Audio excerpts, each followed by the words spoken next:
think. Great. So I think it's 2 minutes by 9. So I think we're going to start now. Thank you so much for speakers for coming. And thank you very much for all the delegates. Very good morning and welcome to our first webinar.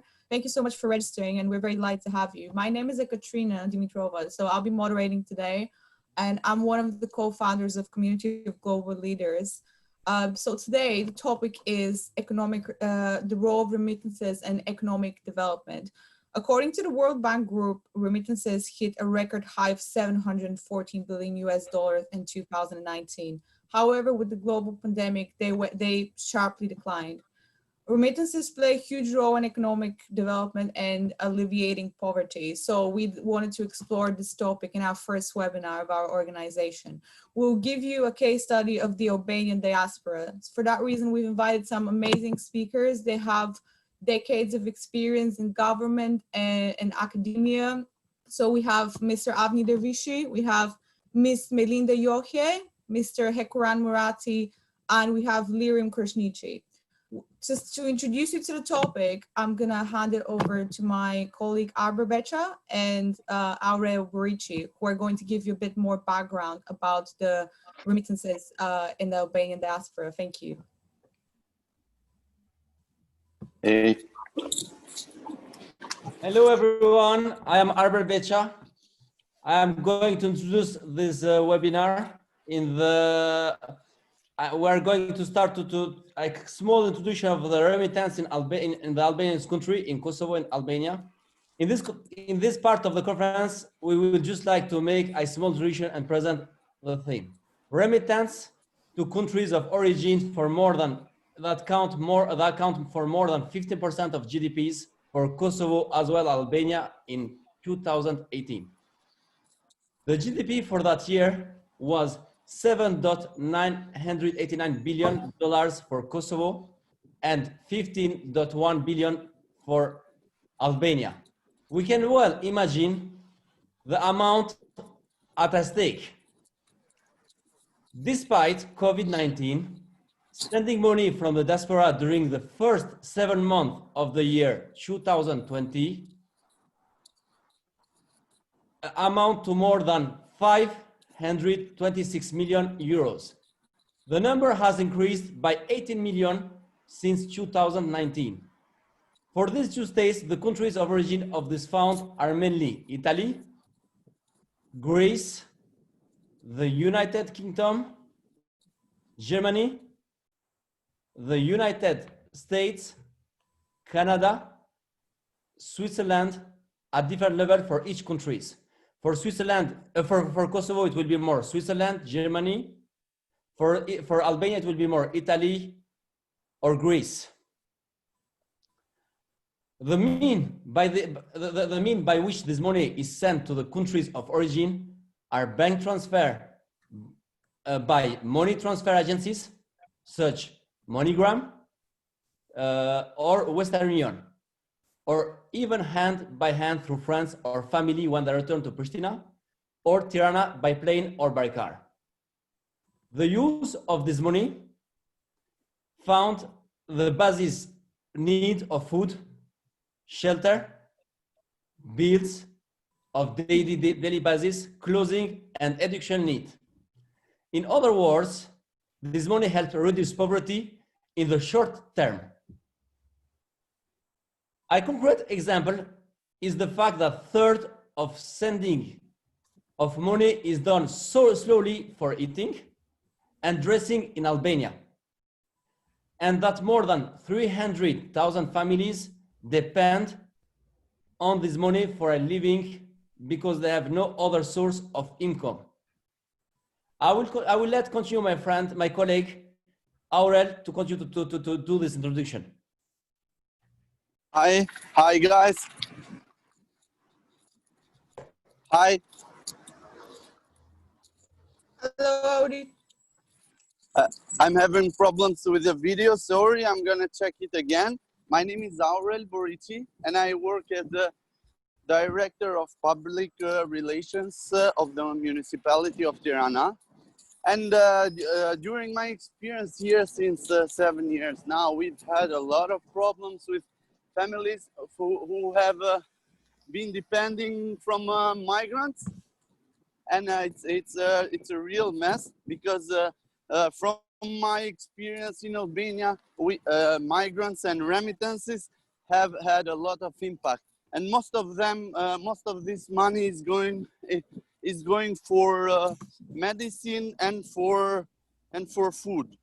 The socio-historical characteristics of Albanian migrants are people who fled these two majority states for political reasons. For example, demonstrations in the 80s in Pristina and the Kosovo War, or a disagreement with the communist regime in Tirana, such as the biggest threat like Enver Hoxha was, you know. Economic reasons, bad economical situation, which is still going on now, or joining the spoils in the residing countries, you know, having one familiar, the spoils in the other countries, they go and search for asylum or for familiar reunion, etc. The trade in these migrants and the children born in these different countries, so Switzerland, Germany, Italy, are the building trades, labor, painter, scrap metal, which is not exactly the kind of job that those people who are born and raised there want to do. That's why they keep, let's say, they search for cheap labor, which is coming from countries like Albania. If you have any thing to add, you just interrupt me if it's okay for you. The aim of this conference, I think, is to see how this money is sent to countries of origin, or this knowledge acquired during these years abroad by these migrants could be used to avoid too much long dependence of this money from going back home. I would state that 57% of this remittance are being sent home by channels not properly official.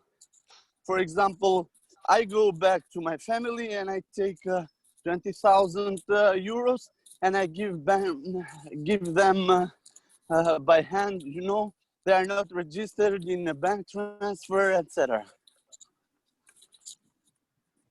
That's it. Fabulous. Thank you very much, Aurel. So remember, everyone, put your questions in the Q&A, and then at the end, we're going to take your questions after all the speakers are finished. Right now, I'm going to go to the next speaker, who is Avni Davishi, who has around 20 years experience in diplomacy. He has worked as advisor for international affairs in the government of Kosovo. He has worked very hard on the expansion of the EU on the east side of the continent, as well as for guaranteeing of women's rights. So he has a lot of experience that he can share with us. Avni, I'm going to give the floor to you. Thank you so much. Hello, everybody. Thank you to Community of Global Leaders for this possibility. Arbor, Katrina, and all you guys in London sitting, majority of you or all of you right now. Just me. Hello all to my colleagues from different parts of the world right now, Luxembourg, Kosovo, Albania, and other places. I think my computer got coronavirus yesterday, so I had to hand it into a shop to fix it. I don't know if it's going to fix it. I have to buy a new one. So my apologies for not having a PowerPoint presentation. Anyhow, I'll try to do my best. Just as Katrina said, I've been trying and supporting diaspora empowerment for more than 20 years.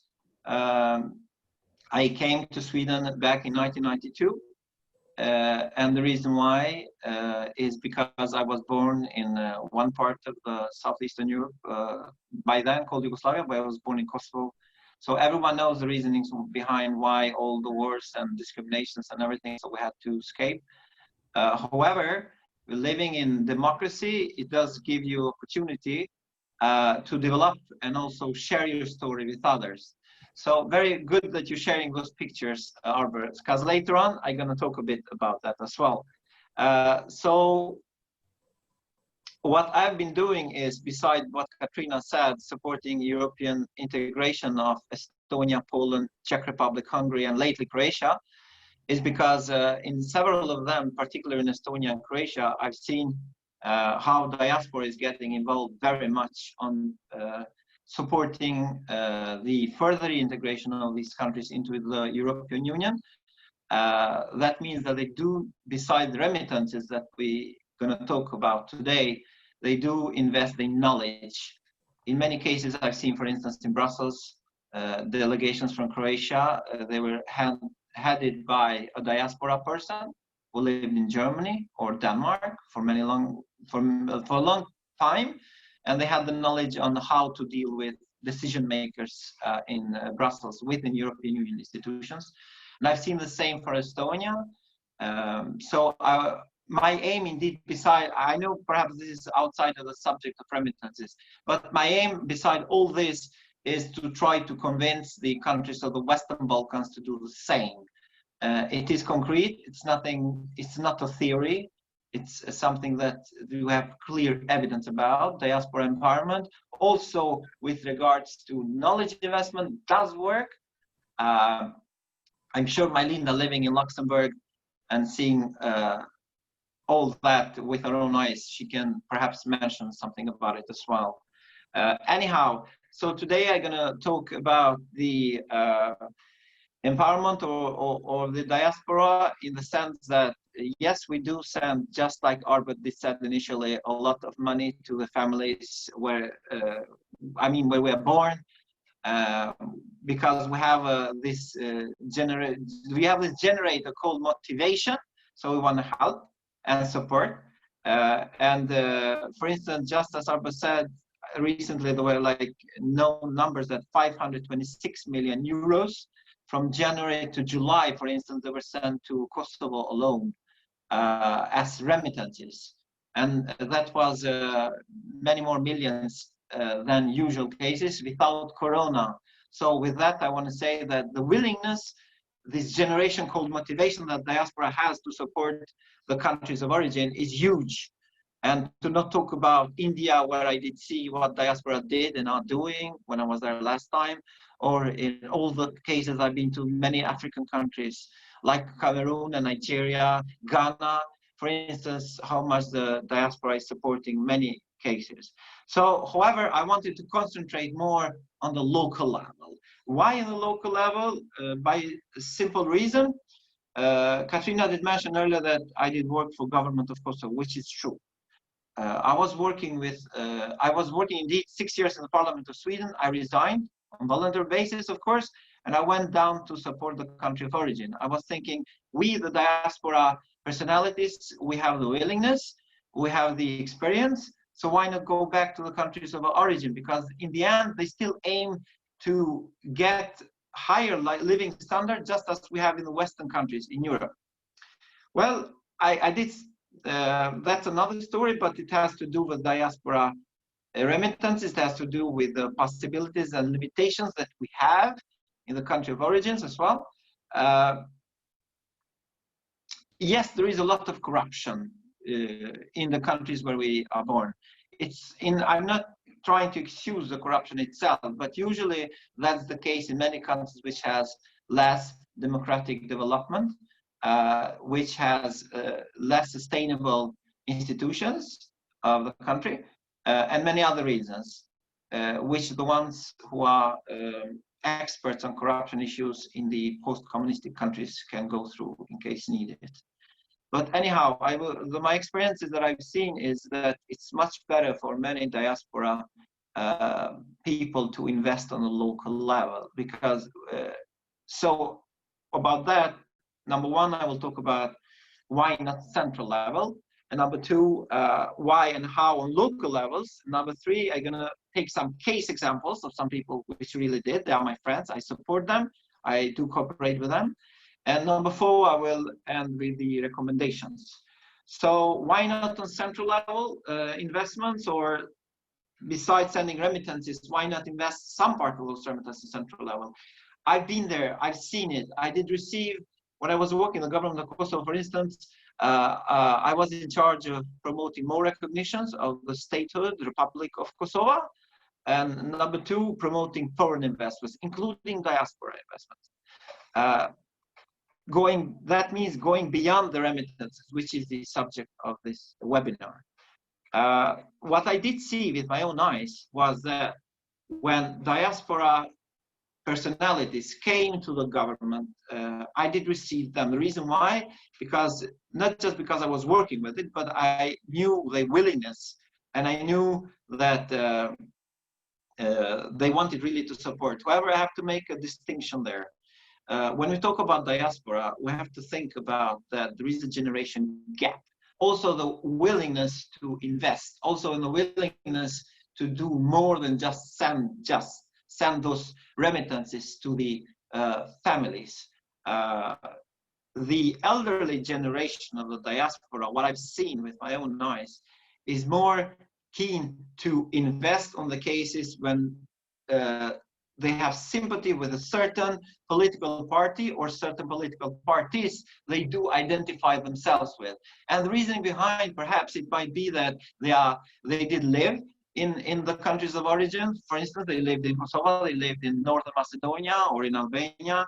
And by then, perhaps it was a certain political party which used to rule, or certain political party that was started, because I'm talking about the beginning of the democracies in the Southeastern Europe or the Balkans, where Albanians live. So, for instance, if I belong to a certain political party, before I moved to England or before I moved to Belgium or Sweden, and I'm a bit elderly, perhaps I would be more keen to try to send more than remittances, like promote investments, if the country is being run by the party which I used to show sympathy with, or also in some cases being member. We should not forget that in the Albanian diaspora in the West, before it used to be a lot of political parties branches.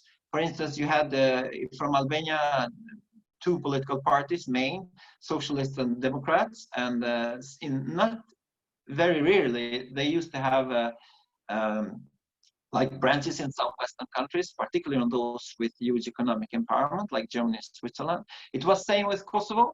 Like, for instance, there would be 7 political parties in Kosovo. There would be sometimes 5, up to 7 branches of those political parties in the West.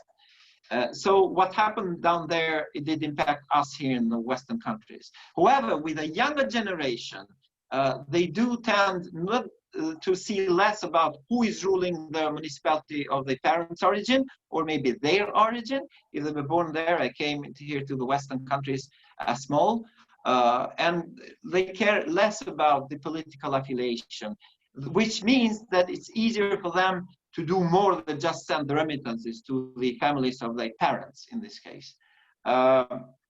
So what I've seen on the central level, it was, in many cases, the political decision makers, they took more, perhaps you can remove the pictures if you want, Arbor, so maybe if it's fine, we can show them later as well.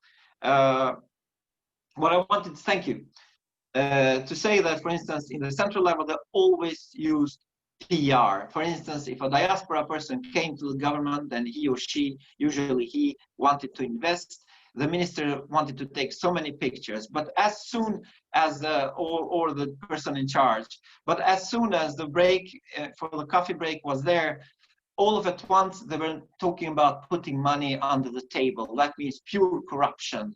So, like, I am a political decision maker, yes. So you want to send money to the country of origin more than the remittances to your own family for consumption of food, clothing, whatever? Yes. However, you have to put 10% or 15% on the table to me. And in many cases, if those persons from diaspora had, for instance, if you're going from UK, you take a British investor with you to the country of the origin, of course, you are willingness to support because perhaps you are born in the country or your parents are born in that country. However, the foreign investor that you bring along, he or she, usually he, I mean, no one want to give money under the table. They want there because they want to win something, not put money on the table that means promote corruption. And also, the social media visibility. Many of them, they did it just to promote themselves before the election. So my advice for what I've seen in Western Balkan countries is, in case a person from diaspora want to invest, please do not do it 6 months or 7 or 8 before the elections, because it will be just PR info for the decision makers on the central level I'm talking about, but not much more. So political corruption, PR, personal corruption, because they ask you if you speak the mother tongue of the decision maker. So that's why I think going on your own and supporting more the remittances, it's negative. However, now you can show those pictures. Thank you so much. However, there are cases which they do function. 2 years ago, I went to Germany. I was involved in a conference about diaspora empowerment, diaspora dialogue in Cologne, in Germany. And the ones who supported the conference was a German Organization for International Development. It's called GIZ, the shortage. It's something in German. All of you speaking German, I apologize if I said it correct, if I pronounced wrongly. GIZ, they do have a system where the German state, alongside German companies as well, they participate.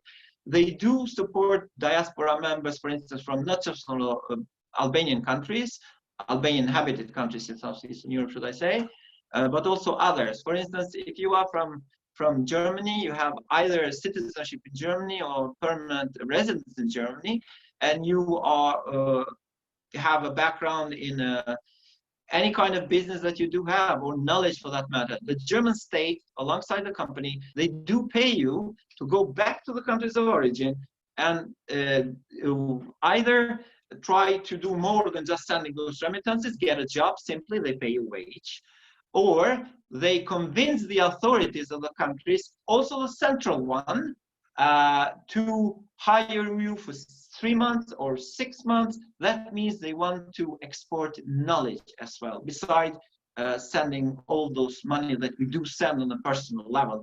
So that's why I think these brochures are very important, because one person can make a change. In many cases, we do think that you have to be a group. Yes, of course, the group pressure, group impact has its own limit. However, I would advise all of you who are really interested about the case, because I think majority of the countries in Europe, we do not have the system. I don't know about you guys in UK, but I doubt you do. I've seen here in Sweden, we are fighting for 15 years to make the Swedish state, because they are one of the largest aid supporters.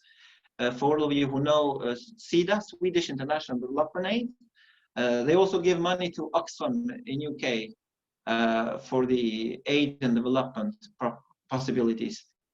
However, recently they started to use the Somali diaspora in order to try to promote development in Somaliland, which has no problems with like Al-Shabaab, the terrorist group, and others, and the Somalia country itself. And they're using, for instance, Swedish citizens with Somalian background to work on the strategies. That means that it doesn't get just to the level of aid, it gets to the development aid, including export of knowledge from Sweden to those countries.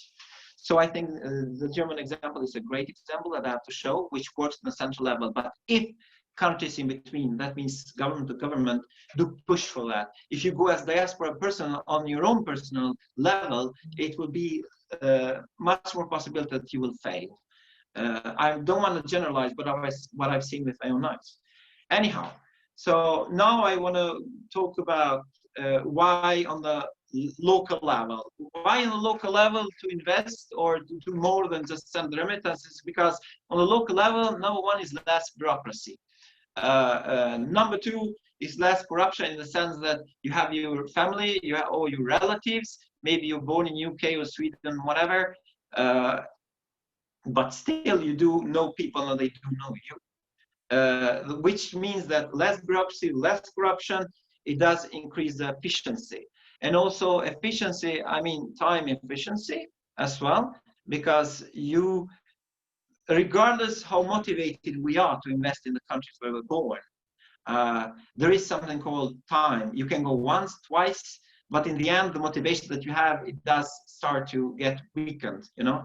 So I think on the local level, it does work. I've seen in the municipality of Soareka in Tirana, in Kosovo, for instance, where it was the first municipality ever among the 38 in Kosovo who did establish a department, a local office for diaspora issues. And actually, I think is a good case example, Soareka or Theranda, the second name, in Kosovo, something to be used regarding empowerment of diaspora on the local level. I'm sure Lirim from Germin will talk more about it later, the organization, because they've done a lot about it. And also then I wanted to talk about the case studies. Unfortunately, I cannot present the PowerPoint, but I will explain to you. Many cases which on the local level, the success of investing and doing more than just sending those remittances has been a really success story. Last week, a friend of mine from Italy called Ariana Boja Kosova, she's the head of the Albanian Teacher Association in Italy.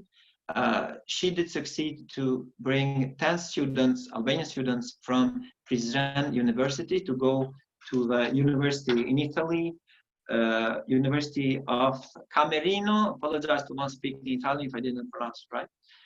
Camerino University. Last year, she managed to send 4 Albanian students from Prizren. And the reason why I met Ariana several times, both in Italy, in Rome, and also in Tirana, in the diaspora events several times, and she was like, Avni, it's much easier to deal with them in the local level, because if I go to the central level, usually it's basically a lot of blah blah blah and a lot of having coffee here and there. However, it takes ages to agree to do something concrete. So she did invest her time. She did invest also her own money, and also found funds within European Union. So 10 students. So now they, in September, there are 14 students from Prizren municipality. Prizren is a town, is near between Kosovo and Albania.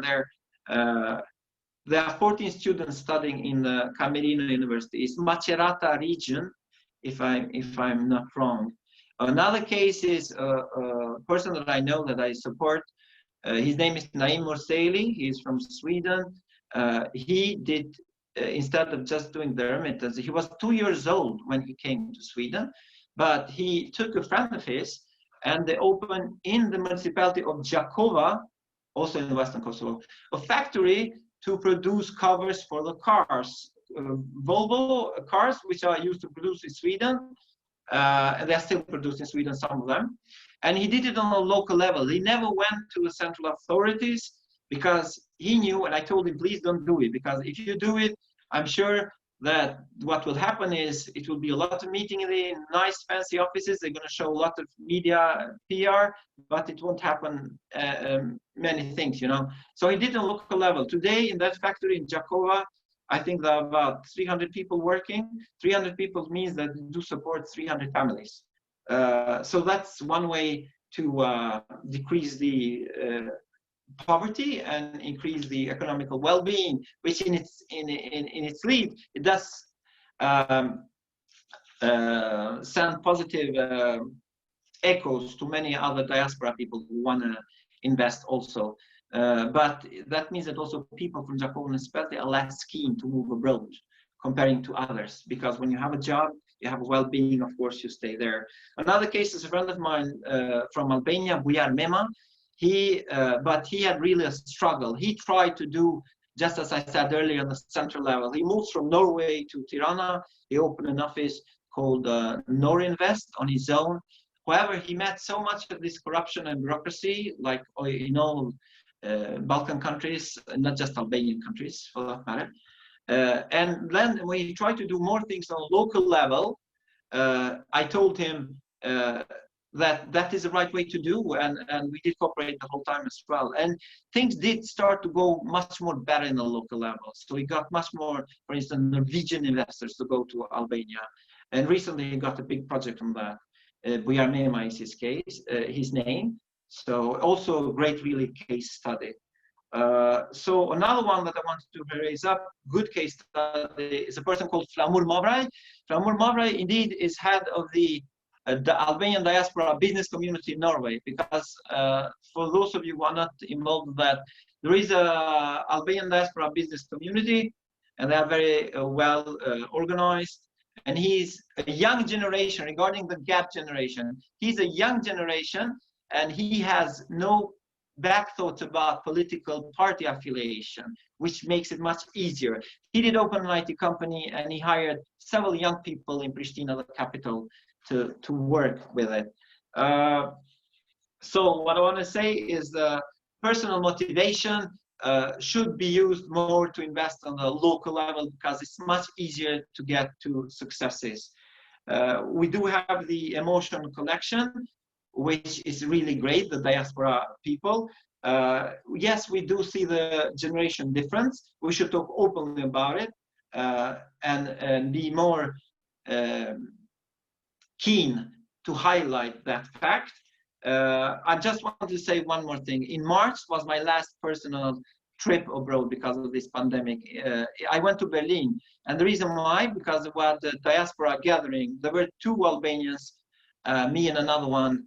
There were 2 Greeks, 2 Serbs, 2 Croatians, 2 Macedonians.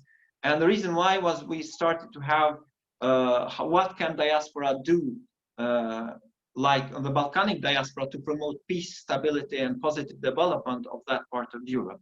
So I wanted to say that if we would be like belonging to the generation, elder generation, 60 plus or whatever, 50 plus, I'm sure it would be a lot of political conflicts, having in mind the historical background, than efficiency. However, it did work very well. So I want to say that when you have stability also within the diaspora,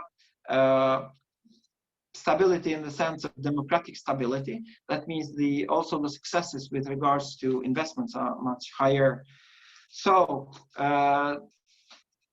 talking to recommendations, one recommendations would be, please, all the municipalities in the not just Albanian countries but in the others as well, in the countries of the origin, try to impact on the local authorities to have a local department in their own municipality just for the diaspora issues. Perhaps they have a department in the municipality for economic development. Make that person be in charge also for the diaspora issues. And the first thing that person would do is identify where the people from your municipality did immigrate to. Is it UK? Is it Canada? Is it France or Belgium or whatever that country is? Or Dubai? Or whatever that can be. So you identify where they are and what they do. By that, you can much easier try to make, just like we do B2B, you identify the local needs because you work in that municipality, and at the same time you identify your diaspora people, where are they based and what do they do. So you can compare those two and motivate them to invest on a local level. So I know many municipalities, they don't have that, but it should be in that case. So number one, try to have a local department in municipalities for diaspora issues and investments. Number two, please, usually during the summer, Spanish diasporas, they gather, just like Albanian diaspora. Recently, some municipalities in Kosovo have started to gather during the summer diasporas from their own municipalities.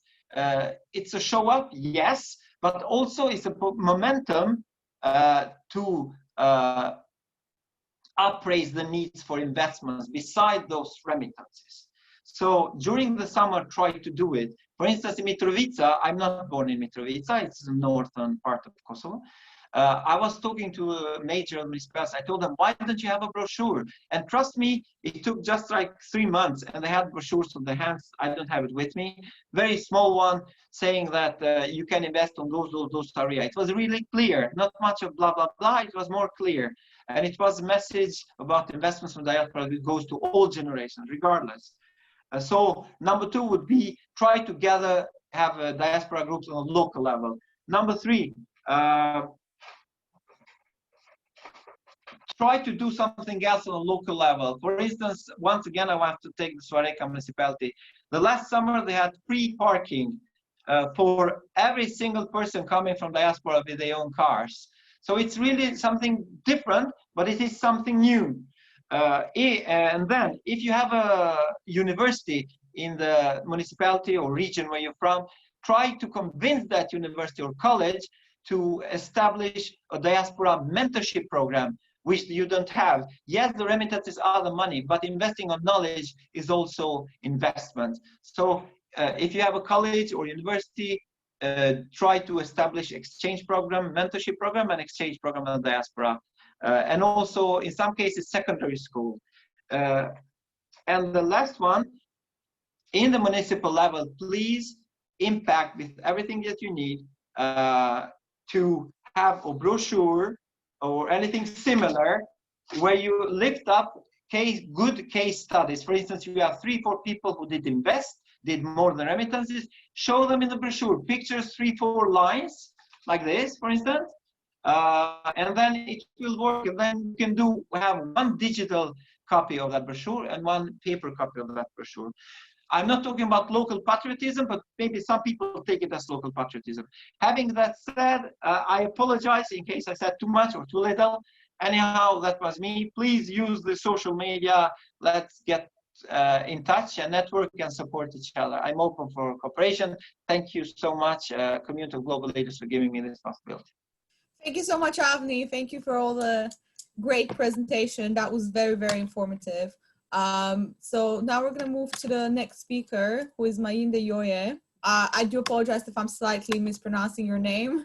My Albanian is not great. Majlinda has some great experience. She's done a PhD, right? You've done a PhD in the University in Rome in international economics, and she's working as a senior economics and statics. So she has a very good, solid academic background. So I'm going to give the floor to you, and you can give us your presentation. We can't hear you still. If you can unmute your mic. Yes. Do you hear me now? Okay, so should I share my screen? Yes. Okay. Do you see my screen? Yeah, we can see your screen now. Okay, super. Okay, so thank you very much for inviting me. I didn't know about the global leaders community. Arbor contacted me, so thank you very much for inviting me. I wish you good luck for this initiative. It seems really interesting, and you're young guys, so it's very good of the young generation doing initiatives like this. So it's very good of you. So okay, so I come from the university. The last let's say 15 years, I've been always in the university. I'm Albanian, but I studied in Rome. I did a PhD in international economics, and for the last 5 years, I was a researcher at the University of Luxembourg, and I'm going to start working for the state of Luxembourg at the National Statistic Office in the next month. So, well, my PhD is in international economics. I studied a lot about migration into different types of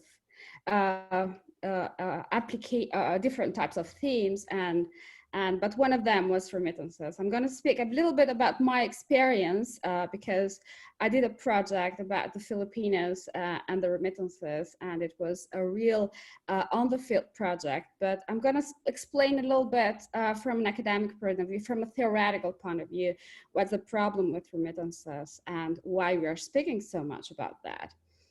So I'm gonna show you. Maybe I do it a little bit full screen. So.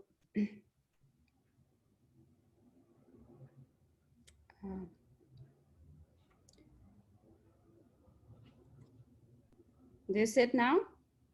Okay, so I'm going to speak what are remittances, so why they are so important, from how we account remittances and where do they enter in the national accounts, how big they are at world level.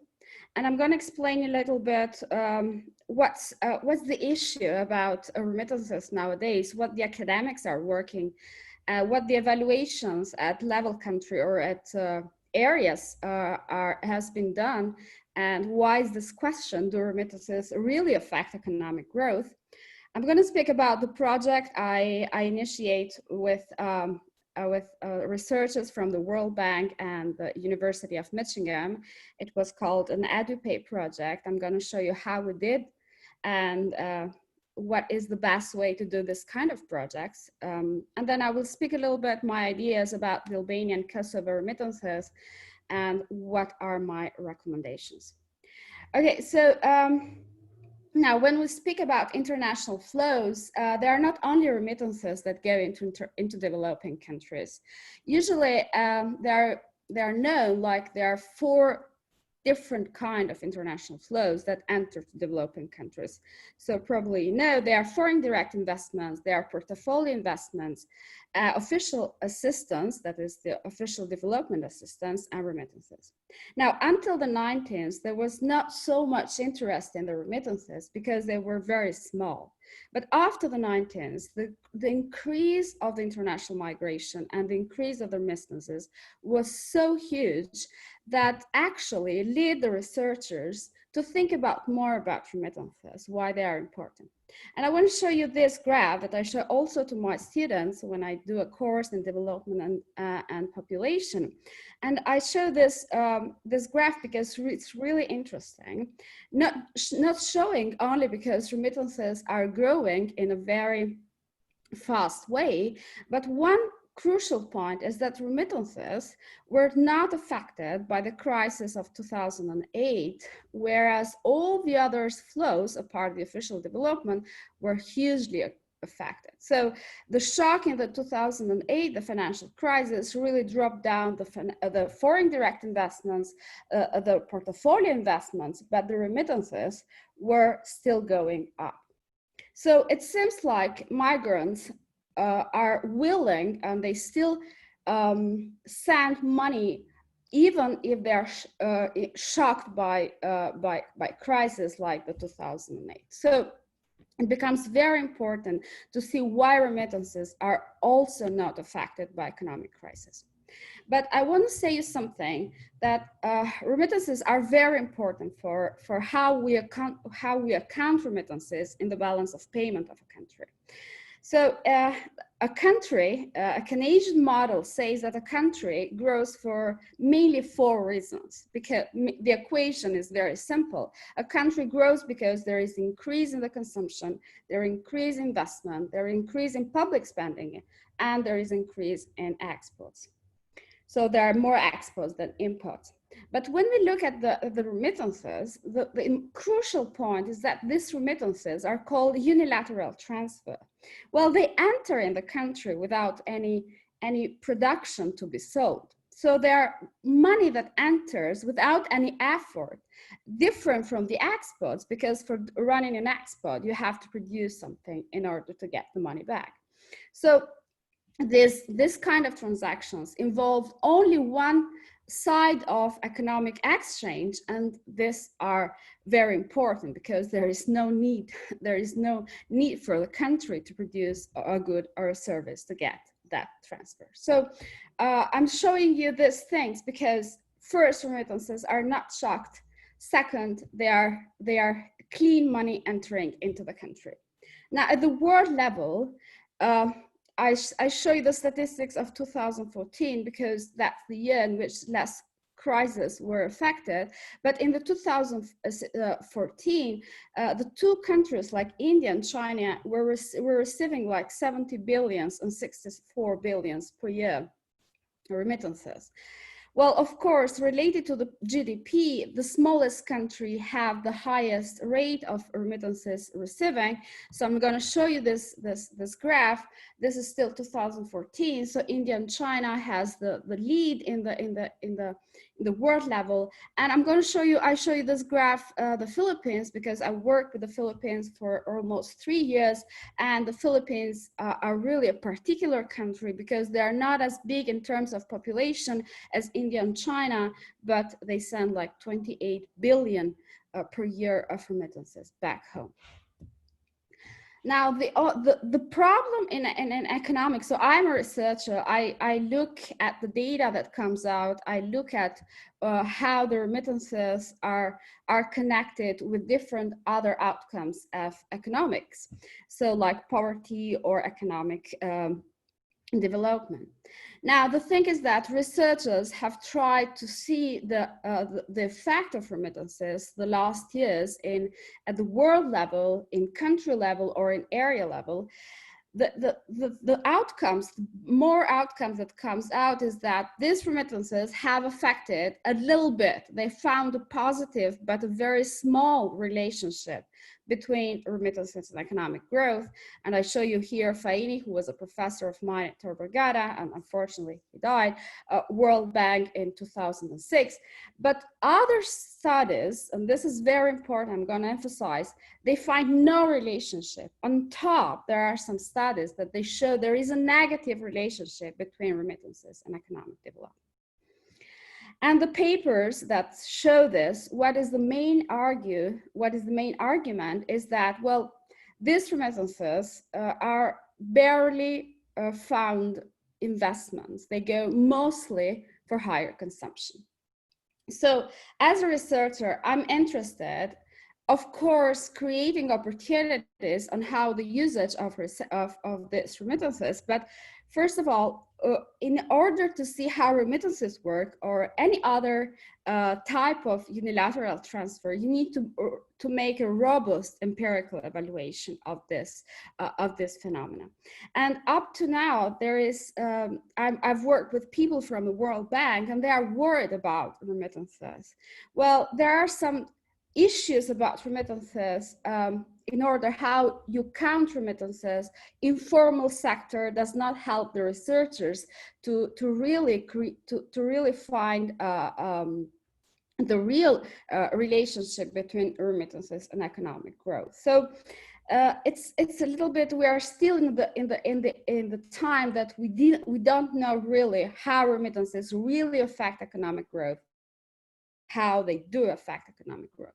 But given this background that the remittances apparently do not really go in the right direction, well, the researchers with whom I worked, Dean Young and David McKenzie from the World Bank, well, they tried to find some ways working into very small local project and see in the small how it works, where it goes, in order to have the idea how it works in the big. One idea is, well, let's try to work with some areas, with some countries, and channel the remittances to some particular part of the economic system where we think that might have an impact.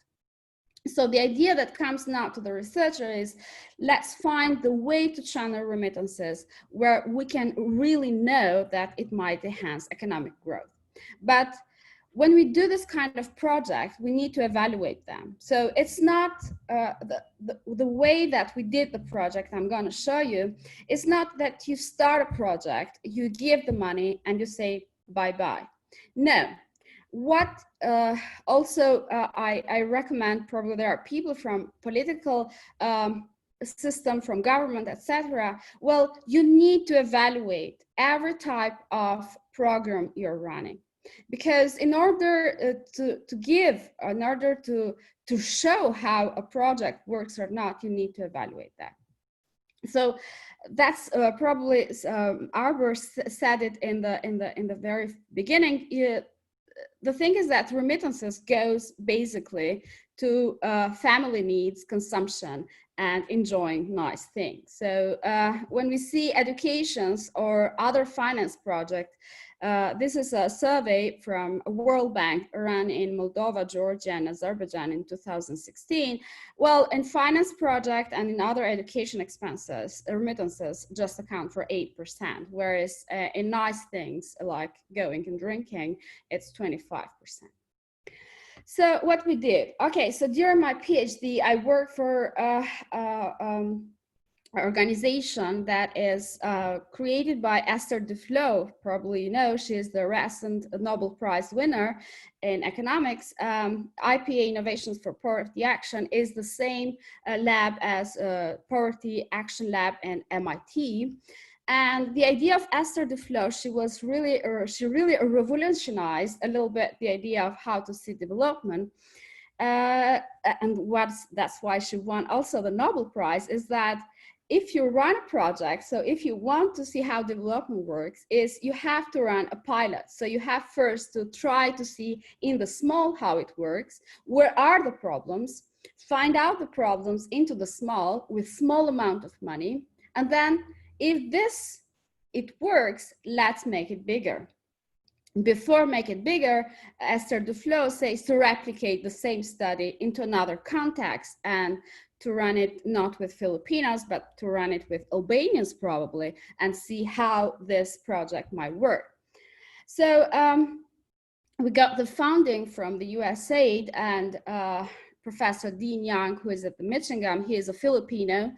Well, of course, he's done a lot of studies about Filipino migrants, but Filipinos, as I said, are very particular because they are different from other migrants. They send mostly 50% of their income back home. So they are top senders in the world. And IPA is this organization that takes the idea of evaluating every type of project, but works constantly with researchers from the universities. So it's a kind of organization that knows how to do a project, and then the researchers that evaluate the project. So this is let's say a safe time, but also the amount of money for running this project is less than what it would have been if we run this kind of project into a bigger scale. The title is Increasing the Development Impact of Remittances Among the Filipinos, and we started with only the Rome area. I was doing my PhD there. My professor Giuseppe De Arcangelis is a well-known researcher at evaluating also the Albanian migration. And so we ran this project at Rome. So you see the small context of doing this project, this Edupay. So we didn't do it for all Italy. We had only $100,000 to do everything. So to pay the surveys, to do the materials, and to pay all the people working in the project. So what is Edupay? And then I will speak a little bit how we evaluate it. But we ran a survey, so every participant who was going to participate in this project based on voluntary, we ran a survey. So in order to evaluate the project, we need to know who participates in terms of demographics, what are these people, what they are doing, what kind of job, etc., etc.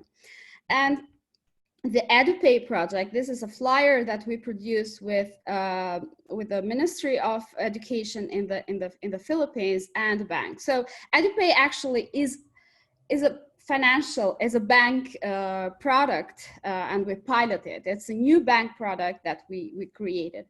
Well, creating this flyer, it took like 1 year. It's not that's easy because you need a lot of partners to agree in the project. And so we had, we had the money from the USAID, we had the Department of Economics of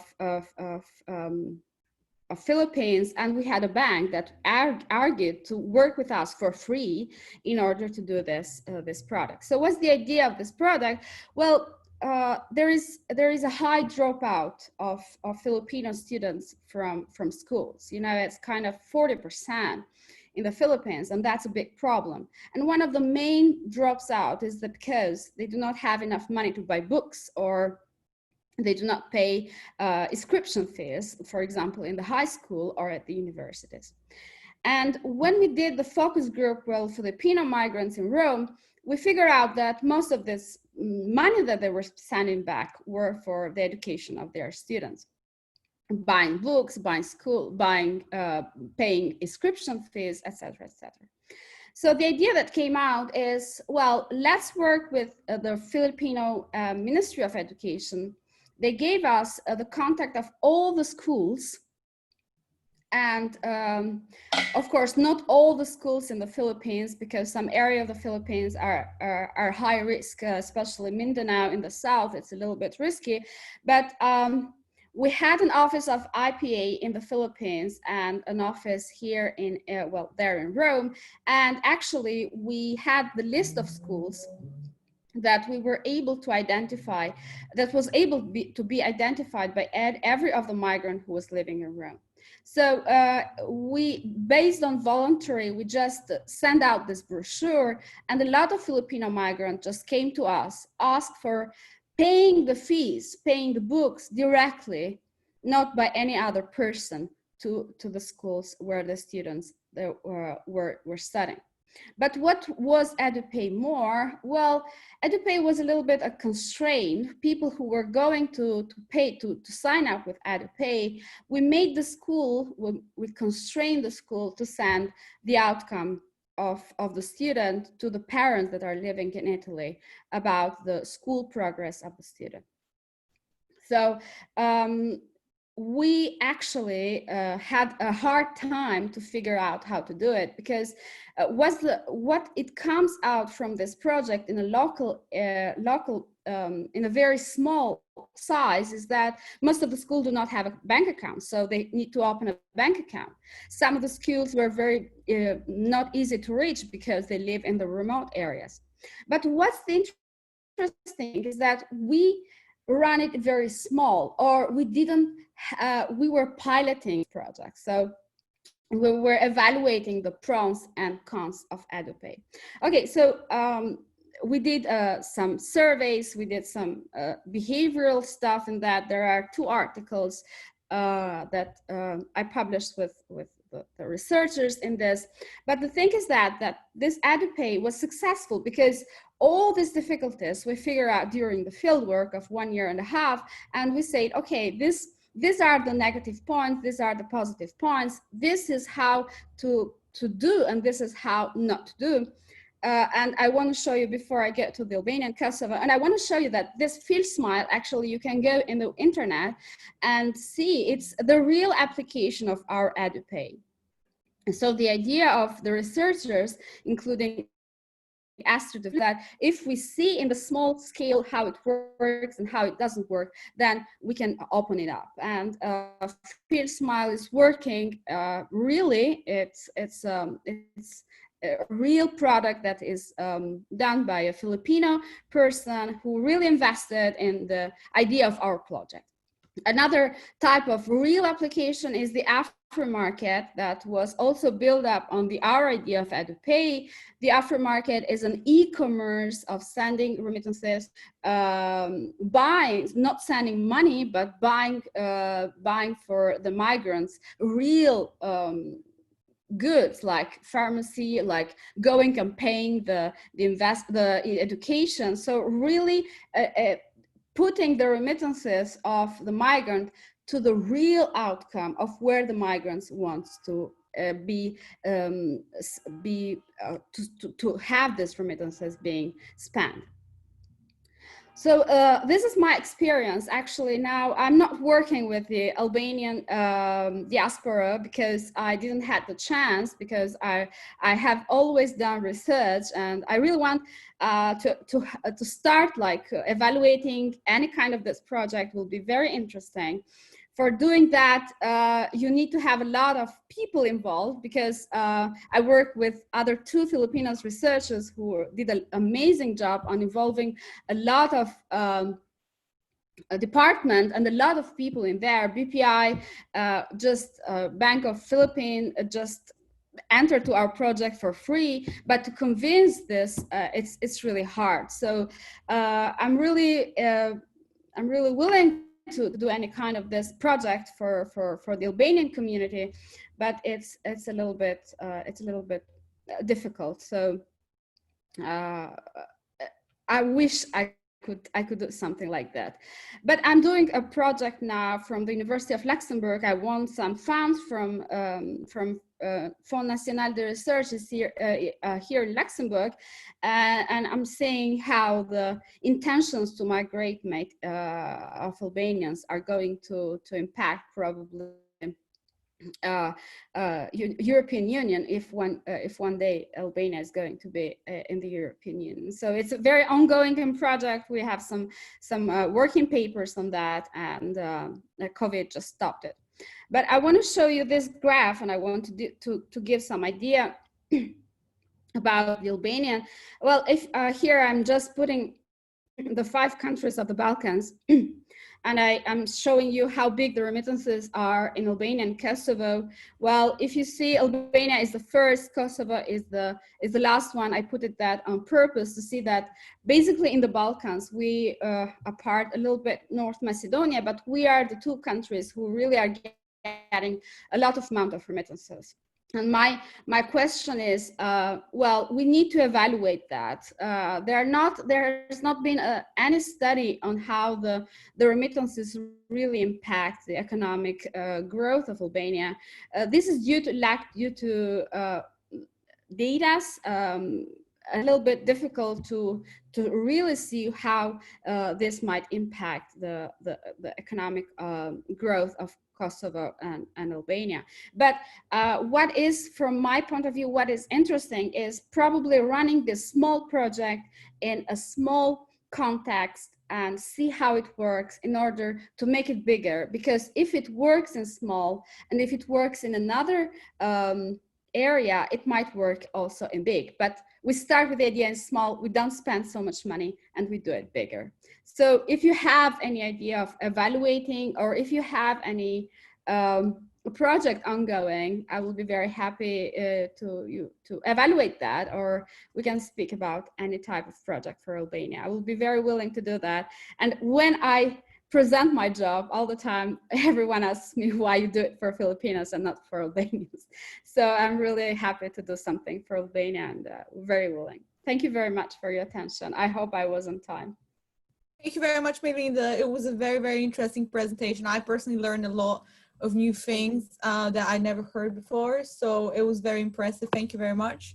And don't forget, everyone, put your questions in the Q&A box, and then at the end, Majlinda will be able to take your questions.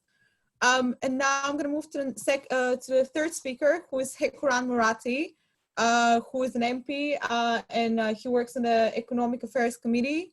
He has an MBA. He studied international finance, so he can also give you a very good overview. He's also and he's co-founded Zobutech. So, Hekuran, floor is yours. Thank you, Katerina. Well, before I start, let me just congratulate you guys on having this video conference and actually using this topic as a means to contribute and to bring people who can share ideas. I will talk about the case of Kosovo a bit, and also the way that, as the previous presenters and speakers said, Kosovo is one of the countries with the highest level of remittances relative to GDP. And our diaspora has contributed in our country even before. We had a war in the year 1999, but basically the first wave of our diaspora was in the 70s with the Gastarbeiters, so with the guest workers scheme that was used mainly in Germany and Switzerland. And then after that, the second wave was actually the biggest during the 90s, after we had the Serbian regime actually closing down factories or expelling all Albanian people from their work because they didn't agree to the removal of the autonomy. So they helped a lot. Basically, they provided for the survival of the population here, whoever moved out. So you had basically each family sending someone out to either Germany, Switzerland, the UK, or US, so that they could get a job there, work, and send money back, while the people here would be unemployed, basically, because they wouldn't be able to find a job for the reasons, as I said before. They also have helped during the war. They financed also the military equipment, but they also financed the survival of the people who were refugees. They sent money even in those difficult times. And they continue to do that even 20 years after the war, so to this day. The central bank estimates that their contribution to the economy, so the diaspora of Kosovo, the contribution to the Kosovo economy is about 1.8 billion euros annually. Out of that, there's about 800 million direct contributions in the sense of remittances, and the rest is money spent in other ways, mainly through coming and visiting here each year with their entire families.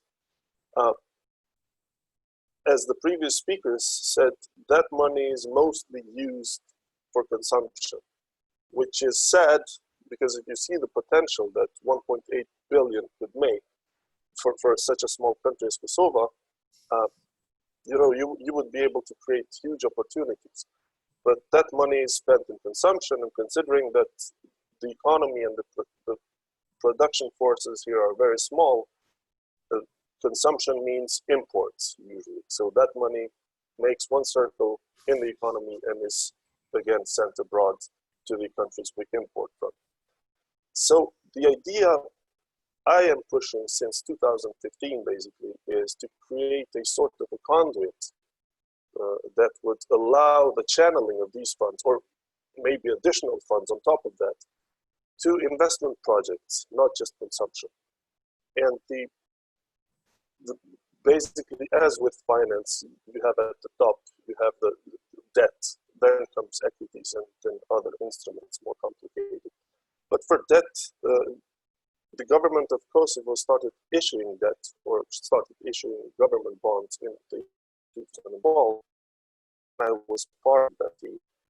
And we did also a pilot project where we allowed private investors in Kosovo basically to invest, and there was interest.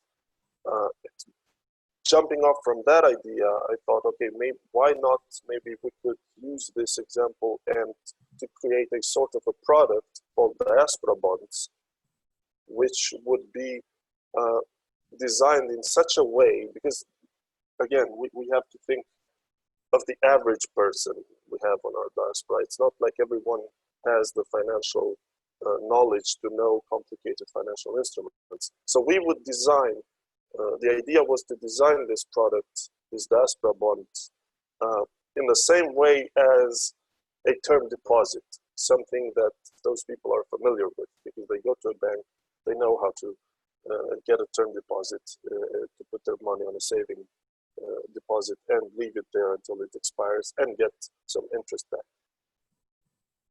Because normally a government bond is, you hold an auction, the government holds an auction, the price is set there, you don't know what the price or the yield will be until the auction ends. For this product, what the idea was to hold an auction and then use a portion of the total that would be issued to sell it as a non-competitive price, because you can do that. So it's called a non-competitive selling price, where you take the average of the auction and sell it. And we would allow ourselves as a government the time difference, let's say up to a month after the auction, to sell for whatever the demand was. And the idea was to sell initially to actually just bottle up to 20 million the first year as a pilot. And then the opportunity, the potential was there, it was huge, and we would be able, if this went well, we would be able to tap it and maybe borrow or use up to 100 million annually of this fund, of these funds. Because you see, the problem is that each country, including Kosovo, they have to treat, when we talk about investments, when we talk about direct investments, like opening up a factory, as Mr. Dervishi said, or let's say investing in an ongoing, in an existing project, you need a lot of money. And also, if you want to do a greenfield investment, you need expertise. So when you factor in these factors, not a lot of people in our diaspora have the necessary expertise to open a factory, and the number of people who have the funds to do so is even smaller. So the idea was to bring the funds of the people whose personal savings, maybe 50,000, 100,000, 200,000, that not necessarily would be coming to Kosovo to invest and manage the project, but they would be passive investors. They would lend the money to the government at a guaranteed yield, and they would know that their investment was safe because it was guaranteed by the state, and they would get a guaranteed return. The advantage of Kosovo here was that we use euro as a currency. So compared to, let's say, to Albania, where you would also have exchange risk, currency exchange risk, for Kosovo, this was not the case. So, because most of our diaspora, with exclusion for Switzerland, they do live in Euro countries. The issue with the currency exchange risk would be non-existent. So for direct investments, you would have to treat them as you do with any investor foreign. The country should not have the privilege to discriminate against people and expect that they would be willing to invest here despite the corruption and despite the bureaucracy and so on. So of course, that's a basic thing that any government or any country should do in order to provide the necessary ingredients to make the country attractive for FDI, including diaspora investment. But this was a different product that we would be able to sell, and the diaspora would invest, and they would be, they wouldn't have to worry about, is the money being, or is the manager there in Kosovo spending the money wisely, is cheating on me or wherever, because it would be guaranteed by the state. On the other hand, it's a different issue.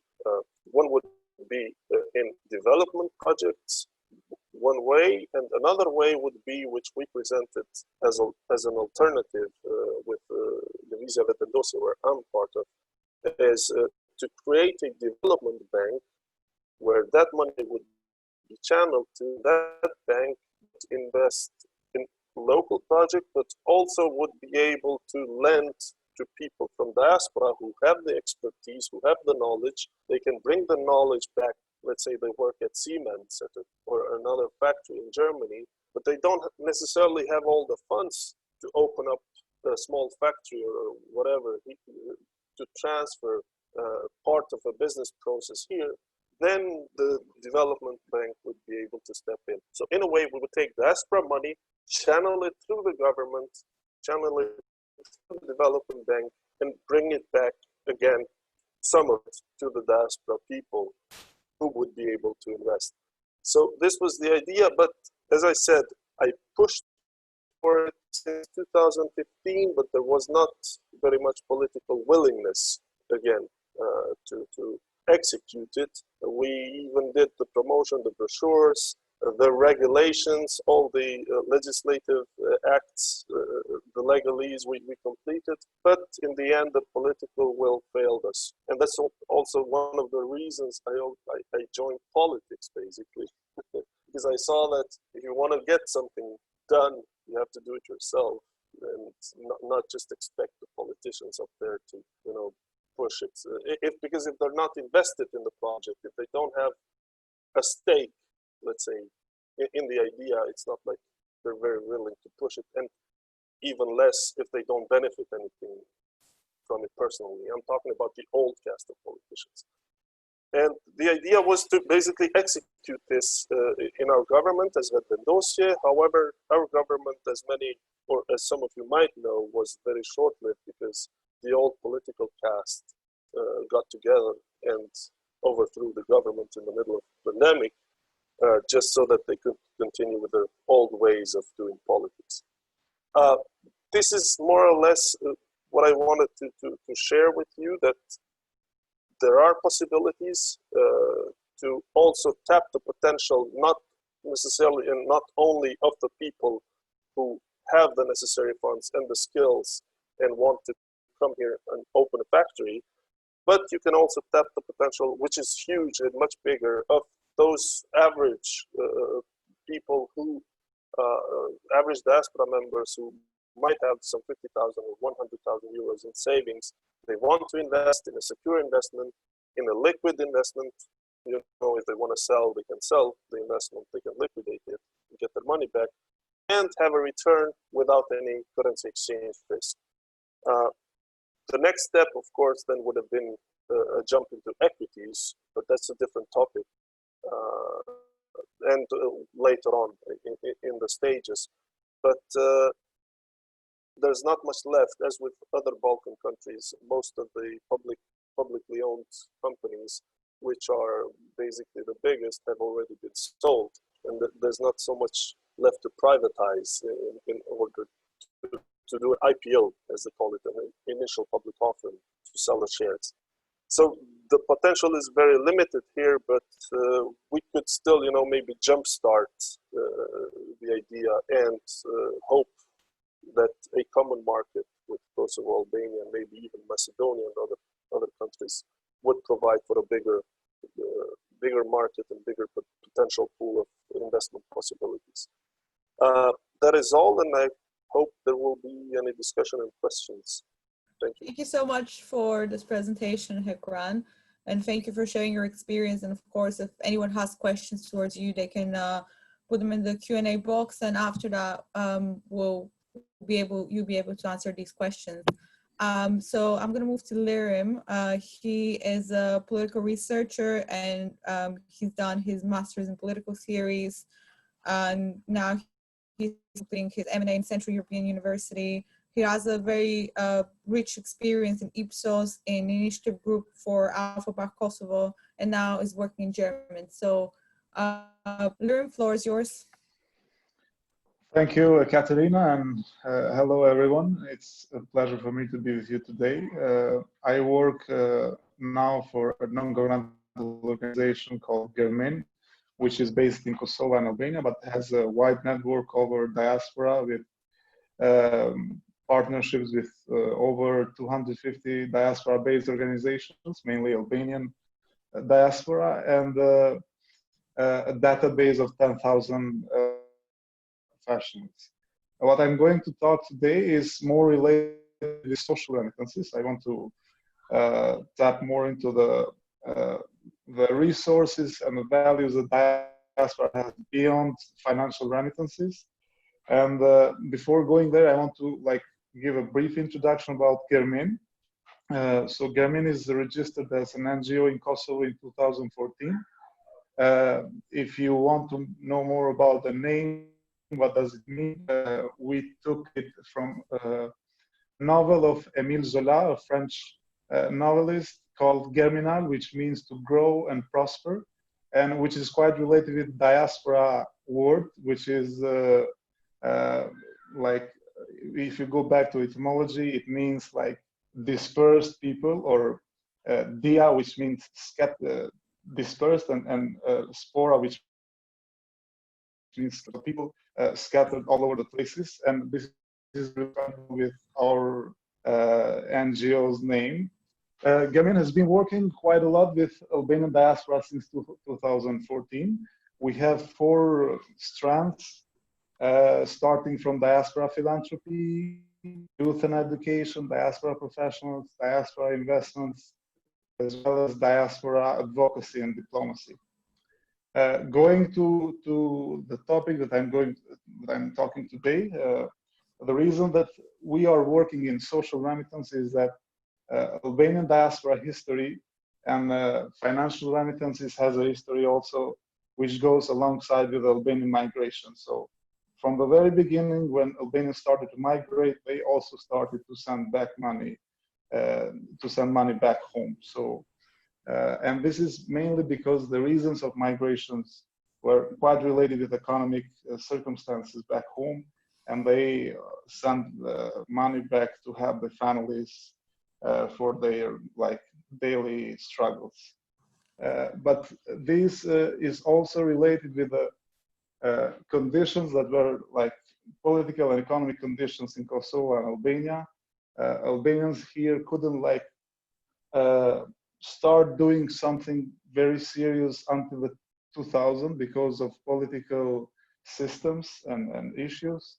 And the Albanian diaspora couldn't do much in helping the countries beyond financial remittances. But after 2000, a lot of Albanians abroad started to do more than just sending money. They started to come back home themselves and looking for opportunities for investments, opening new businesses and stuff like that. And very recently, considering that the profile of Albanian diaspora migrants now has changed, and we have now very diverse Albanian diaspora from people that are working in different institutions and different sectors. We have also a huge untapped resource of Albanian professionals who are not very much related with home countries, but they have a great potential to contribute not only financially, but also with know-how and skills transfers. So what we are doing now with more than a year together with GIZ, Avni mentioned, which is a German agency for international development, we have designed a program which aims to bring back Albanian diaspora professionals from Germany in the beginning, because we are working with GIZ, to go back to Albania and Kosovo and give their contribution for short time, starting from 3 weeks to 6 months for public institutions in various fields. So we as Germin, we are identifying Albanian professionals in Germany and matching them with institutional needs back in Kosovo and Albania. We have 30, the first cohort is 30 people who have been already signed the agreements with the host institutions back home, and we'll start working from the next month for in a period of a year in different times, and they are looking forward to give a contribution in sharing their knowledge, sharing their experience with the institutions back home. We have also conducted a research with more than 900 Albanian diaspora professionals to see what are their perceptions for professional engagement with the home countries. And what we have seen there is more than 70% of these professionals are willing to be engaged with home countries, both public and private institutions, if there is an opportunity, if there is a program, a serious program that would allow them to be engaged professionally, and a lot of them are also willing to contribute voluntarily, even if that engagement is not paid, which means that there is a great willingness among the diaspora to be professionally engaged beyond remittances with the home countries. And we are also doing a study to see the institutional needs back home. And what we are seeing there in the first steps of this research is that mostly, or almost all institutions have a need for professional expertise that they cannot find in Kosovo and Albania. And this professional expertise could very easily come from Albanian professionals abroad.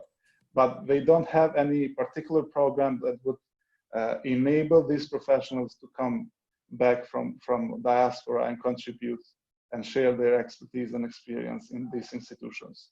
So we are working with GIZ, but we are looking forward to work in Albania with Albanian American Development Fund and also USAID to expand the work and the pool of institutions, but also diaspora professionals. So we are looking forward to engage professionals not only from Germany, but all over Europe and North America, and to engage them with not only public institutions in Kosovo and Albania, but also private sector and civil society organizations, because we see that there is a great need for professional expertise that is not present in Kosovo and Albania.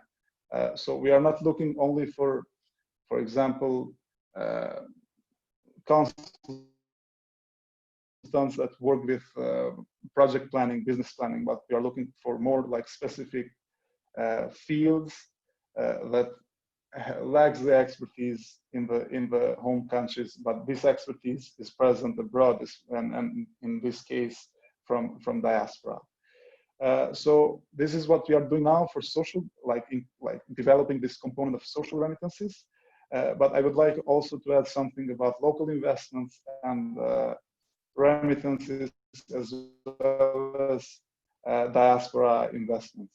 For local investments, we are also working with municipalities in Kosovo, And as Avni said, I would like to add something else in addition to what he said about the reasons that local remittances are more attractive and could work like more efficiently in like comparison with national investments or central investments, is that these diaspora business people knows better the local context in comparison with like foreign investors. For example, we organized last year a forum in Prizren with the municipality of Prizren,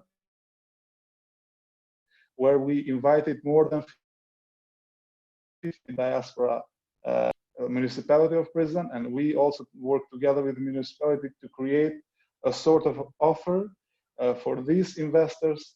So when they came here, they could see like what concretely the municipality has to offer, and how they can like attract these investors to invest in the municipality. And most of the investors were originally from the region of Prizren, so they knew exactly the local context. They knew exactly like how it works, starting from the institutions, private sector, and other like sectors. And we also organize B2B meetings between local producers and these diaspora investors, so they could directly connect and look for ways of export and market linkages. And we are doing this also with other municipalities of Kosovo, now with Kamenica and Bursi, but we are looking to expand in Albania as well. And regarding the diaspora remittances, I would like to ask another issue which was not discussed very much here is the cost of transactions. We have been following the flows of remittances throughout the years in Kosovo and Albania, and what we have seen is that the cost of transactions for remittance is quite high, especially in Kosovo, because if you see the channels of remittances, most of them goes through like MoneyGram, Western Union, and these fast transfer agencies that has also quite high cost for the transaction. And if we see the cost of transaction or remitting cost, which is known otherwise, is that worldwide the average is 7 to 10%, the remitting cost. But in the Kosovo case, and I guess also in Albanian case, the remitting cost sometimes goes to 15%. And this is something that we are looking and we are working to address, because we think that the rechanneling of remittances could be also addressed through this issue. For instance, if we create a sort of a program or I don't know, or agency that could allow diaspora to send the remittances with lower cost of transaction, we could like rechannel a percentage of this cost to other programs, development programs to the home countries. And regarding diaspora investments, I would disagree a bit with Hekuran. I don't think that this is something that governments should like cover in that like high extent. I think that in Kosovo case we have the credible commitment problem, because we have a political instability which directly influence the willingness of diaspora to invest in the home country. And this we have seen this from a research that we have done recently. We interviewed more than 100 diaspora businesses, and a majority of them, or I guess something like 70%, the main problem for them is not the profit within the 5 years, but the safety of their investment in the home countries. And the safety of their investment could not be sold by a government program. This is my belief, because we see here that every government changes their priorities and changes their programs. So for me, for example, for me as a diaspora investor, I'm not convinced to invest in Kosovo, despite my willingness and all the reasons, if I know that the next government could change the rules. And this is something that all political actors in Kosovo should work with and should address. Because, and this is an issue for a lot of developing countries, because these changes in governments and these changes of policies, in a way, put diaspora investors, but not only diaspora investors, foreign investors as well, put them in danger, and in a way do not convince them to come and put their capital in the country. So I'm very much looking forward for question and answers in these issues, and I would like to thank Community of Global Leaders for the invitation and for being part in this webinar. So, and you can also like contact me and Germin for any of the issue and for any possibility for collaboration. Thank you so much for this presentation, Lirim. I learned a lot. It was great. And if people have questions, they can put them in the Q&A box. So finally, we're gonna do a short presentation about Community of Global Leaders. And then my colleague Frederic is gonna finish with the presentation, and then we're gonna go to Q&A. So floor is all over yours, Frederic. Thank you for sharing all these amazing thing about the remittance. So I will introduce what the Community of Global Leaders is about. So thank you, Avni. So I remember when we start working on the Community of Global Leaders, we really want to make an impact. We really want to impact our environment, and we really want to work together. We had a couple of ideas, and we start to organize it to make it efficient. You can change, Abby, please. So, Community of Global Leaders is a non-profit organization with an aim to provide global leaders a platform where they can collaborate to solve major global issues by synergizing their individual efforts. Thank you, Avni. So following the SDGs of the UN 2030, we start to look at different areas of expertise where we can work on.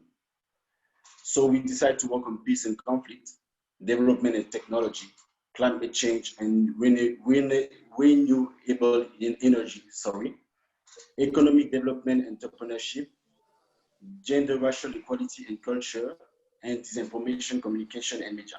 Why we choose this topic? Because, like I said, we're following the SDGs of the UN, and also we want to be very, very large to touch different topic. So thank you, Abhinav. Can change.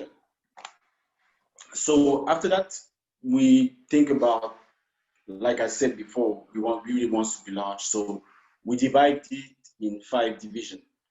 So Mrs. Anna Mosavi take the Middle East, North Africa, and Oceania. Mr. Abhinav Nichi take South Asia and South America.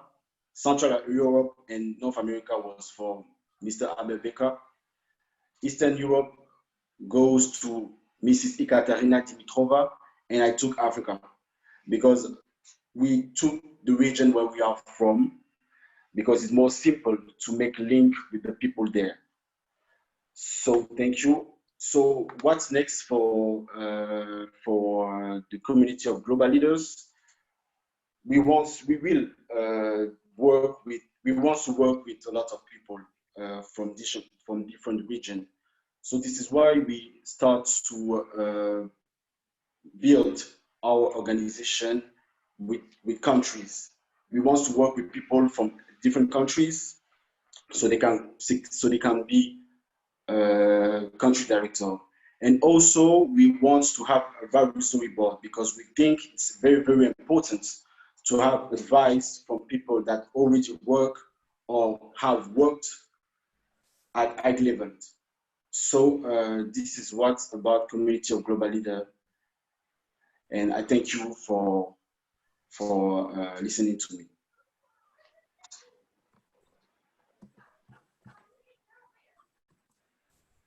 Well, thank you, Frederic. So now I think we can move to Q&A. So I'm going to hand it over to my colleagues, Hannah and DTO and Reze.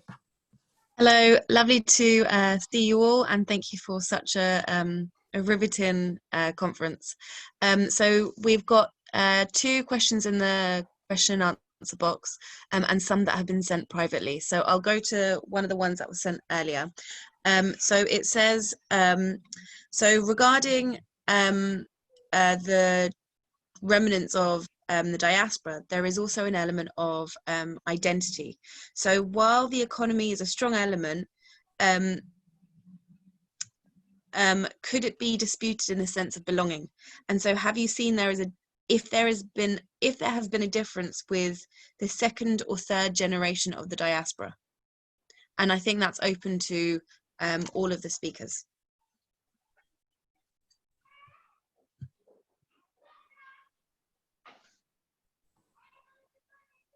Who will start? Okay, so I can give yeah. Ladies first. Okay, I'm the only lady. So, well, this is very interesting. Well, it's a very interesting question. So, yeah, really, there are not so many works on the 2nd or 3rd generation of connection of migrants to the back their home country. Well, there are a lot of studies that shows that the 2nd and the 3rd generations are different from their parents in the hosting country because they grow up with the values of the hosting country, the schools and the education they take there. So there are less connection to the home country, let's say, of their parents. And there is a very nice study actually in Canada that says that the 2nd generations of migrants outperform their parents in terms of education. So there is this intergeneration transmissions of investing in education for their kids in the hosting country. And it seems that migrants in Canada actually outperform their parents, but some of them even outperform natives. So there is this willing of taking education and performing well. Well, I would say that the identity, it's a little bit of struggling in economics. Well, if you ever heard about Arkelov, he got another Nobel Prize. He spoke about identity and economics, and it's a very important topic. So people do actions, or they remit, or they invest based also on this identity. Well, I would say that given my experience also with Filipinos in Rome and seeing their kids, I would say that there might be a little bit a different behavior of the 2nd generation compared to their parents about remittances. So I would say that I'm not sure about that, but I will bet that there is a decrease in remittances from the 2nd generation. There will not be so high. But what can be important to invest in this is this 2nd generation can really be a good point of knowledge, of transmission of knowledge back home, because they really know that they are from Albania, their parents are Albanian, but they grew up in Italy, they grew up in Canada or United States. And so they can really be the most important, I would say, point of connections of knowledge between the hosting country and the sending country. So they will be the next generation, and they will be the most important point of knowledge transmissions back home. So yeah, I really think that governments would invest in, well, in you guys, because you are for the 2nd generations of probably you are not 2nd generation, but you're a young generation. I think that the 2nd generation is going to be the most valuable in the next years for the knowledge back of the countries. Thank you.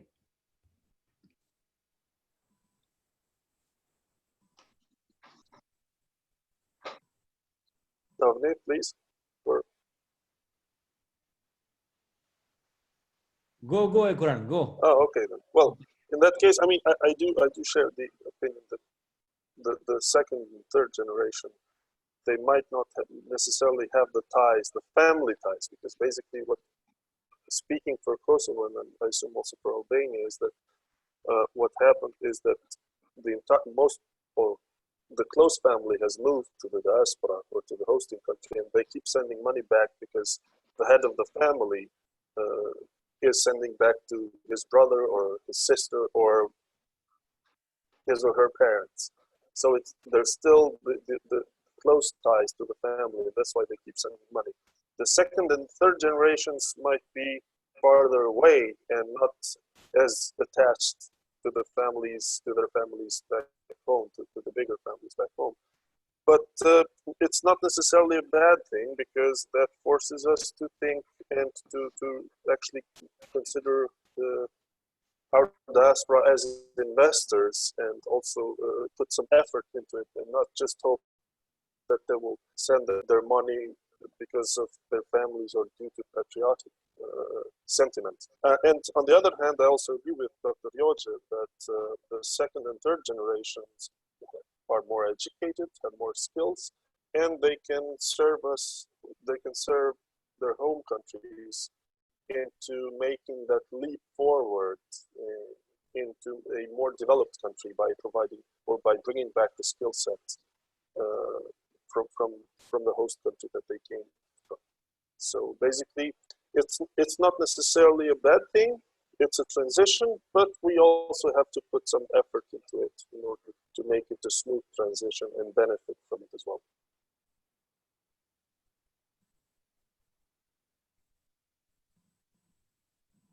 Can I? Yep. Okay. Go on. Thank you. Arber? Thank you. Well, I certainly, what I've seen myself is we do have, certainly there is a generation gap all of us talked about. I did mention that also in my own presentation because I've seen it with my own eyes. Let's say, for instance, since 2008, the Declaration of Independence for Republic of Kosovo, there was kind of reborn national identity for all Albanians, regardless if the original for Albania itself, present Albania, or Northern Macedonia, or Kosovo, Lugina, Preševa Valley in the southern Serbia, which is also Albanian inhabited, or Montenegro. And I've seen that in many countries. When I'm seeing many countries, I'm absolutely not talking about just Sweden, because I remember 2012, where the first strategy on Albanian diaspora was done with the help of Unilateral program. Government of Finland gave 2.3 million euros to make the first strategy on diaspora. And they went through UNDP, United Nations Development Program office in Pristina. And by then, I did resign from government of Kosovo because of the corruption thing. I did not want to be part of that. So they involved me. They said, listen, you've been living 20 years abroad. You have a lot of contacts with diaspora, which I did. So we want to make a strategy for all Albanian diaspora, because I know that in the West, you don't make these differences. What part of Albanian inhabited country you're from, and you think differently. And they did point it out, the generation identity, to be frank, because regardless what we say, we are human beings, we are getting affected where we live. And there is a cultural diversity, there is a cultural difference between the ones who has, I don't know, another background, communistic approach, whatever in the back thoughts, and us. We are part of, for instance, Majlinda talked about, she is Luxembourgian as well. I mean, I would lie if I would say that I feel just Albanian. I'm not just Albanian. I'm Swedish. I'm number one, I'm a human being, I'm a globalist, and I'm everything. So perhaps that's the difference between us and the ones who live 20, 30 years abroad, and they still think that in my country, for God's sake, you live 30 years in Germany. Number one, you should know the local customs. You should feel part of that society as well. You pay taxes. I mean, you should know where those taxes goes to, for instance. So I think I do agree that identity does have impact on the willingness to send to remittances or to invest. What I've seen also is we have a celebs effect, that I call it. Rita Ora, Dua Lipa. Come on, guys, you live in UK. I mean, just the fact that you see we're all smiling because we like the idea. Just the fact, of course, we're all proud of Dua Lipa and Rita Ora and Beverage and Ava Max. But this brings kind of, when I was talking about reborn national identity for young people who would be perhaps, some of them assimilated other ways. I know what I'm saying, yeah, because some of them are assimilated. Especially with the second and third generation of immigrants, there is kind of national identity part being born, because I've seen many young people, for instance, who are born in Nordic countries or Belgium. They have Albanian background, regardless which part of Albania inhabited. For instance, with the success of Rita Ora, all of a sudden, like, hey, that's the origin of my parents. I want to go there and do something. And they have done it. I've seen 6 young people from Norway. They were born in Norway. As soon as they finished the university, before they finished, they took their master degrees in different areas. They were in touch with the government of Norway, and the Ministry of Foreign Affairs of Norway, alongside Agency for Aid, International Aid Development, they paid their wages. They went back, 5 of them, they went back to Kosovo, 1 to Macedonia. They had all Albanian background, and they get the wages paid by the Norwegian government to go and see and live in the countries of their parents, because they said, I want to do something there. And in some universities, for instance, they have minor field studies, not all of them. And also the second and third generation of immigrants, they can take part of those funding, and to go back on the country of the origin of their parents and see the life the way it is. So, for instance, what I've seen lately is that young people who are not born there, they don't have these political limitations of parties and here and there, or old way of thinking. They tend to move back and face the reality. I had a friend of mine. She finished the university and left a great job. She was born here, Albanian-born parents. She went back, for instance, to first she went to Albania, and she was leading an organization of women empowerment. And she went never to Albania before, but her both parents were Albanian. From Kosovo. She said, hey, listen, it's same country, same people, let's go back. She lived 3 years in Tirana. She went there for 3 months. She was leading and establishing a Swedish organization called Kvinna till Kvinna, which is women to women. And she loved it because she identified herself with the needs of the people where her parents came from. So yes, there is. However, I think it's important to lift those good examples. Let's say I mentioned Rita Ora, but there are many other Rita Oras in other areas. So lift those good examples. Just as before, I think Germin, Lirim, correct me if I'm wrong, some years ago, Germin wanted to do the same. They wanted to lift good examples forward from the Albanian diaspora who took the step and, for instance, went back to invest their knowledge as well. They know how, not just the money. So yes, there is cultural differences. Can we overcome them? To a certain level, yes. Okay, that was it. I want to add something. Can I say something? Yes, go ahead. Yes. No, I want to say something that recently there is this organization in Albania that is called Albanians Brain Outside. So all the guys working in STEAM areas and academics and all the stuff. And to say the truth, I was impressed about how many Albanians are out there in the world working in different areas in academics, having so many publications, working so well and doing so well. And my impression is the Albanian diaspora, compared to other diasporas that I've been in touch, not only Filipinos, it's doing so well. It's performing so well, really. And it's really a pity that we are doing so well outside the country and not for our country. So really, it's really a pity because probably it's a matter of organization, because I want to say that our skills are very good. So we are Albanians, but we are very good in performing good everywhere, not only in academia, in business, and doing very well. So looking how well the diaspora is performing and looking how not well we're transforming this knowledge to our country, it's really pity. So I really think that that should be done something. Thank you. Thank you very much.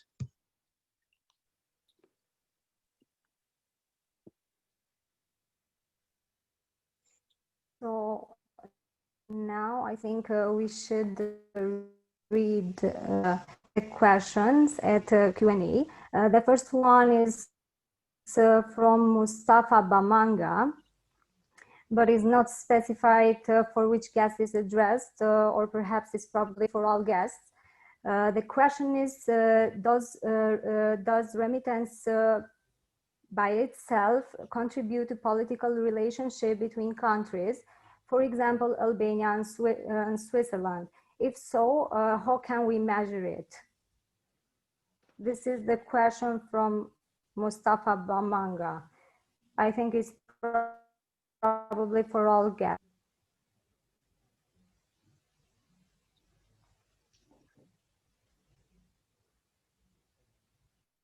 I'm politically involved, so I should be last. Okay. I used to be politically involved. Maybe Hekuran will help us. I mean, just, the fact that this implies that there is a large diaspora in Switzerland. So, of course, there will be a more intense political relationship, although not necessarily bring to bigger, you know, to the country's cooperation that much, but it usually is the host country helping the other country, as we have with the case of Kosovo. So if you want to ask how, then you have many projects that the country of Switzerland has been implementing in Kosovo, either through helping with sewage system, donating for improving of the water network and so on in some villages. So there is, to some extent, a higher level of cooperation between the countries, because there's a large diaspora there, and they want, you know, they feel also responsibility, but they also, you have also people who can make that cooperation happen. You have people from Kosovo, Albanians, who are running now in election, the second generation and the third. They are running in elections in Switzerland for parliaments of cantons or local parliaments, and they are also getting elected. So you will also see that the level of cooperation increase in the future as well.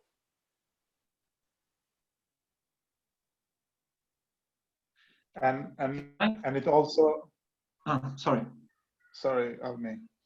And it also influences the perception of people from Kosovo, in this case, towards the Switzerland. Because when you like receive that amount of remittances, and when you see also that amount of investments and donations coming from the state of Switzerland, it automatically influences people's perception towards the Switzerland.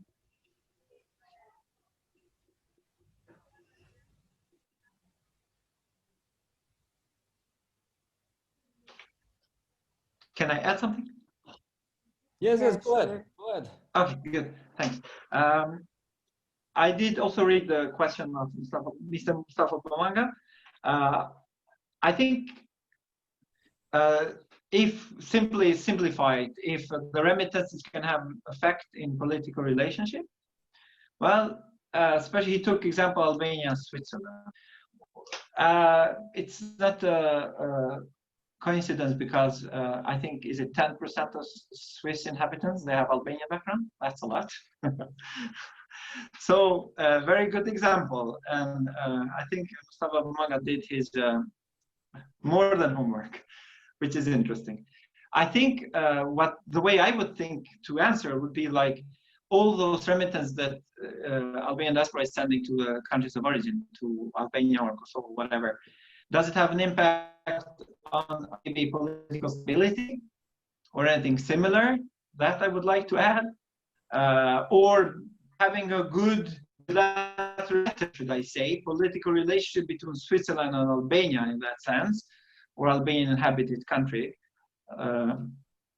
Well, I think it depends. It depends very much. For instance, those 10% of citizen background institutions in Switzerland itself. For instance, those millions and billions over the years from Albanian diaspora in Switzerland, for instance, being sent to Albania, Kosovo, Northern Macedonia, Preševa Valley, Southern Serbia, or Montenegro. The institutions of Switzerland who say to the governments and institutions of Albania and Kosovo, for instance, listen, we do have a large diaspora, they're sending the money, but they have the knowledge as well, especially with regards to sustainable institutions.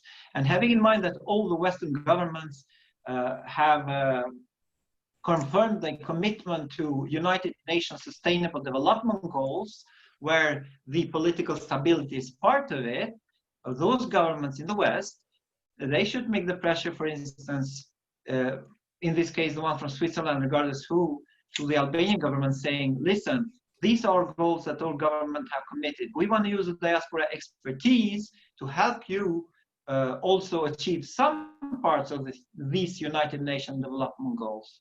In some countries, they are called Agenda 2030, so it depends. So I do think that the remittances can have impact on political relationships, not just on the political empowerment of the countries where we live, just like Hekuran mentioned, we do have in Switzerland Albanians who are elected, and also chair of the regional parliaments. I was elected myself in the regional parliament as well, but not because of my Albanian background, but because of political work. So I do think that more can be done to use the remittances as a political pressure tool, if I may say so.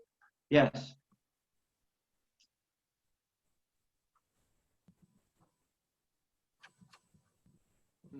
Majlinda, do you want to say something as well?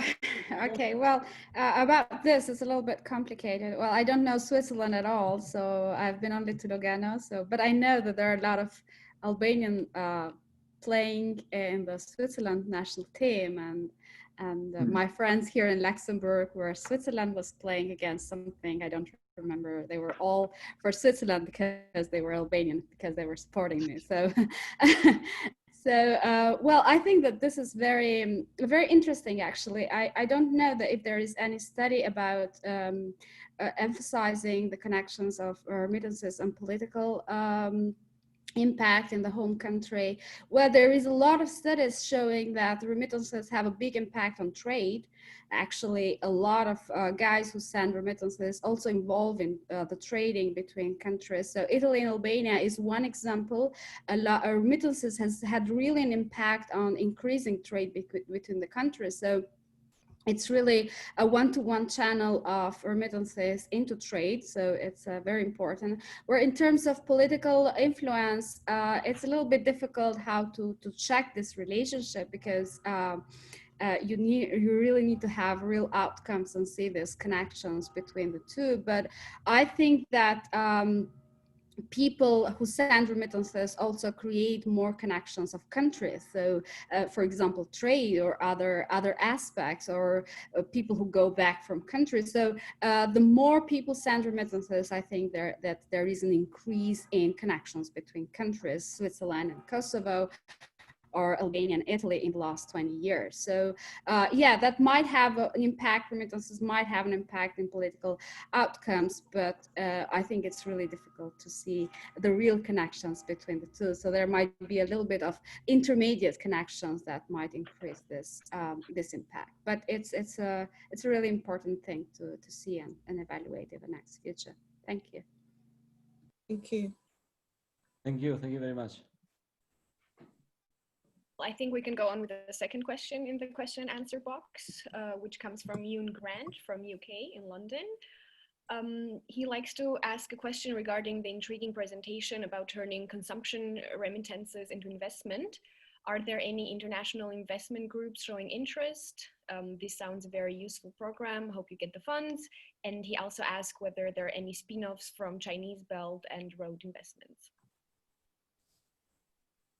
No, if I may. because I think it's directed towards me. If I understood the question correctly, the idea was not to get investments from funds or international finance groups, but rather from our diaspora. So it's the reverse. We're trying to get sort of a peer-to-peer kind of getting smaller drops of water to fill the ocean, rather than getting a lake or a river to fill the ocean. So the idea was this, and the reason why we decided, and why I personally think that the diaspora is a more reliable partner for the long term rather than investment funds, is that they also have this connection, and because of the fact that it is such a broad base, it is way more diversified and way more stable compared to, let's say, an investment fund that comes for, let's say, invest in a 5-year bond, and then at the end of the 5-year period, they want to take the money out, which leaves the country out in the dry, because usually the countries, they do refinance the investment. They just roll them over rather than pay back. So when refinancing time comes, you don't want an investment fund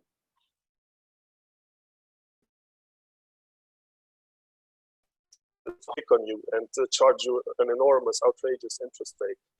You want a stable base, diversified, that will support you throughout the years, even when you roll over.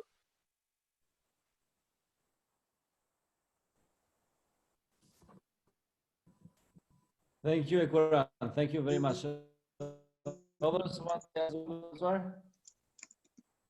Avni or Majlinda? The second part, perhaps no. Maybe the first part. Well, yeah, I want to say Majlinda. something. Yeah, I want to say something about this kind of institutional investment. Well, I think what Murati explained it's really interesting. I never heard about states being involved versus investment in institutional investment. It's really, really interesting. Be a real research paper. I'm really interested in that, Hekuran. Probably I will write you and really to see how you did it, because I think that even the world and people who I've worked with had no idea that this exists actually. So it's really very congratulations for this idea. I think it's an excellent thing. So I think so. This kind of ideas are really important, even from an academic point of view, because they really see people from the government involving something that it's really important. But if I understood correct, the answer institutional investment. I think that this kind of what Hekuran is proposing, it's really important, because the diaspora, probably the knowledge of the diaspora is different from the knowledge of natives. And so proposing this kind of founding ideas in a private, in public investment, it's going to be much easier communicating these terms to diaspora rather than to natives. And so their remittances can be really channeled in a more easier way to this kind of investment. But I want to show you another example of Filipinos who actually the state of Filipino was doing for some remittances coming from the United States, actually propose investment in the agriculture. And I think that this kind of sector was a little bit left in not in the discussion, but I think Albania has a big part of the economy of Albania and Kosovo is involved also in agriculture. And the thing is that we have a very, let's say, not knowledgeable or not technological advanced agriculture sector, but even that sector is very important, might account right now for 40% of the economic GDP. So it's very important. So what Filipinos were doing, they were with the Ministry of Agriculture actually was creating these funds of Filipinos in the United States, putting some money on buying technological support, like buying a tractor or buying like land, and so that where they can invest, and when they go back in some times they have an investment back home in the agriculture term. So these are kind of institutional funds that the government can bring into the diaspora, and really they can be for the long term and not for the short term, and they can really channel. So I think that what Hekuran is doing, it's a really great idea. So I wish you good luck. Thank you. Thank you, Majlinda. No, do you continue with the questions? Or who was the next question? And 2 more questions, right?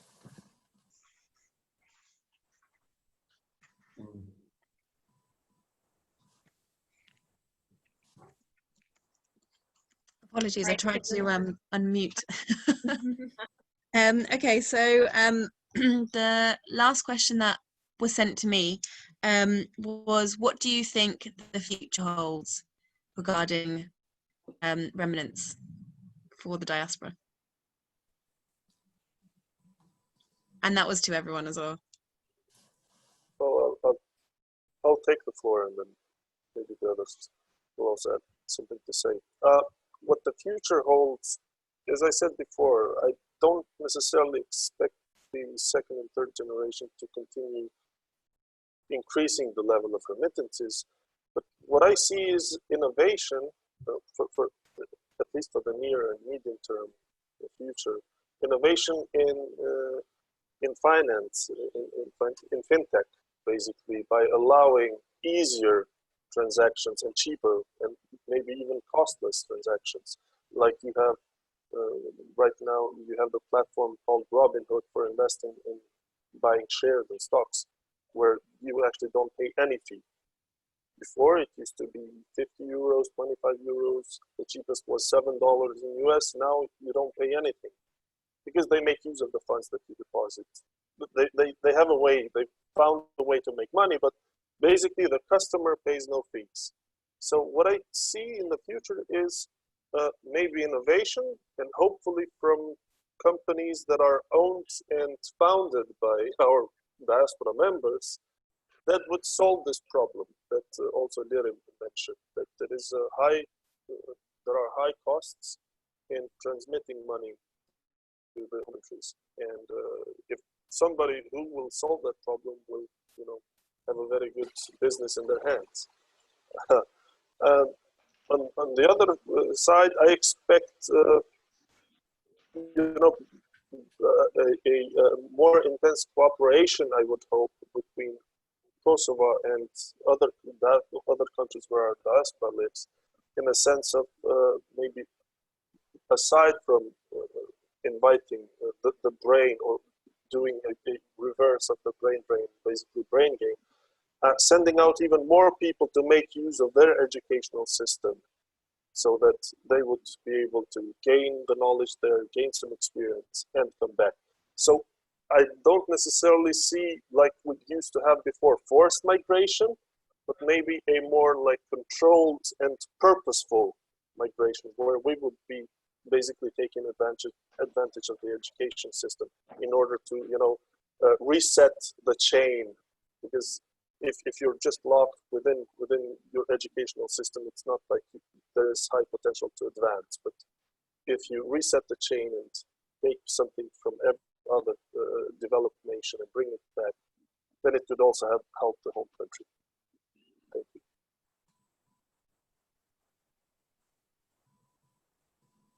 Any one of the speakers want to add something as well? Okay, yes, so I would like to. Oh, sorry, Majlinda, please. No, I can continue a little bit what Hekuran is saying. Actually, well, every year I make my students do a thesis on remittances, or one of the topic that I'm discussing. And so this year I got a very nice thesis on the blockchain and remittances, actually something new for me. So there are startups, even here in Luxembourg, that are trying to use the blockchain knowledge, so the innovation knowledge on remittances. So what's the future of remittances? Well, the future of remittances is, well, first decreasing the cost of remittances through technology. This will be the first impact. The second, do not forget that might be we are speaking about Albanians or East South or Southeast Europe immigrating, but in the world, the next waves of immigration are going to be bigger. Well, climate change might produce a lot of refugees. So the global migration, the global rates of migration are going to be higher in the next years.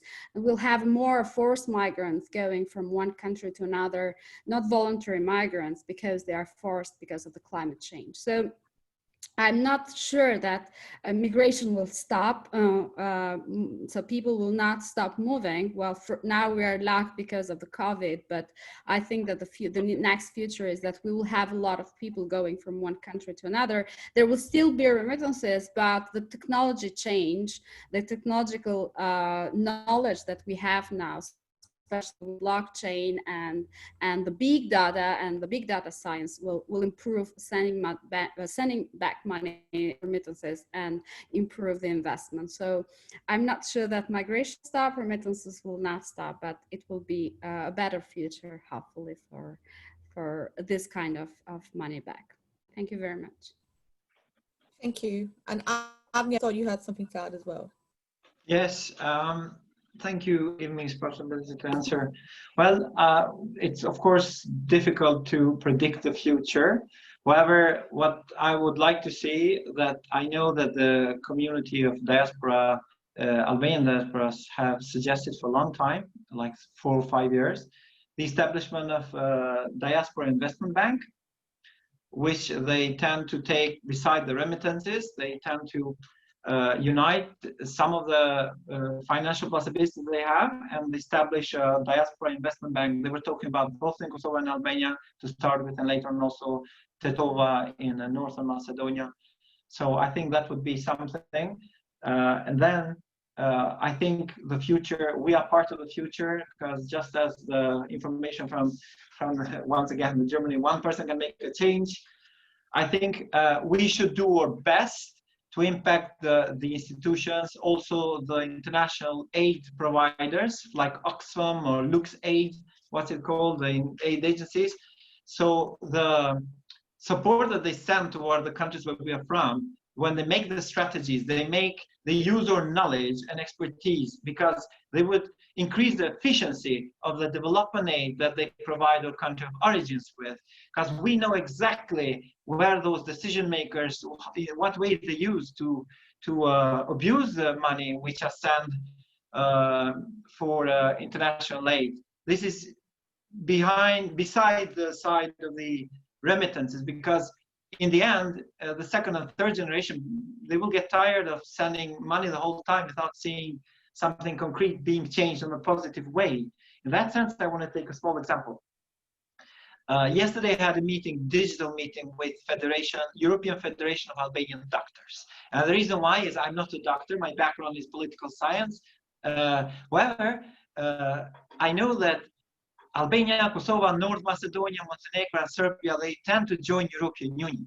So every year, European Commission does send a report, progress report, how have they done with different areas, including economic development, fighting corruption, health sector. So I was like, European Commission does send recommendations to one of the governments in the Albanian countries and other candidates and potential candidates.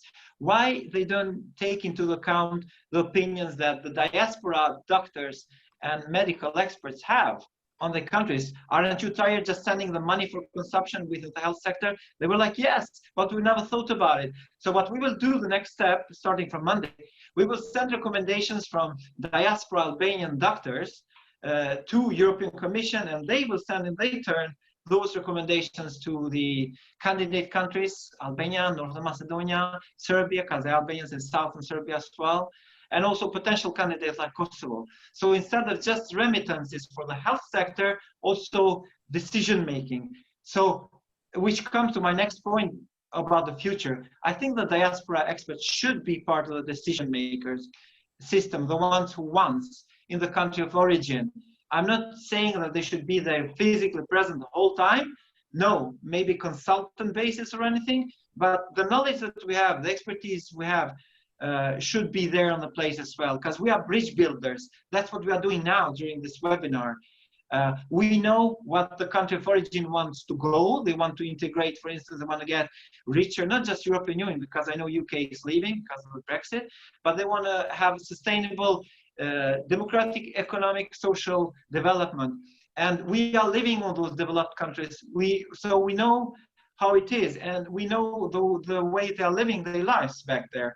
So we are not just bridge builders, we can be future builders, coming to the answer of the person who made the question. And with that, I'm not meaning just about pure economic gains. I'm talking about gender and youth empowerment as well, support with people with disabilities, because all of that does have impact on the willingness to support, to send remittances. So I hope you see this as something which is uniting all parts of a society, not just the financial part itself. Thank you. Thank you, Avni. And I think we have one quick final question and then we can close up after. All right. The question would be, can the contribution from diaspora take other forms other than the money inflow? What forms of contribution would help the development of home countries the most? I think Lirim, can start Lirim with this question? Or who? Yeah. Well, I was talking about social remittances, which means know-how and skills transfers from diaspora professional towards the home countries. And this is one of the forms of diaspora contributions towards the home country, which could help further in the development of these countries. But I'm going also back to what future holds.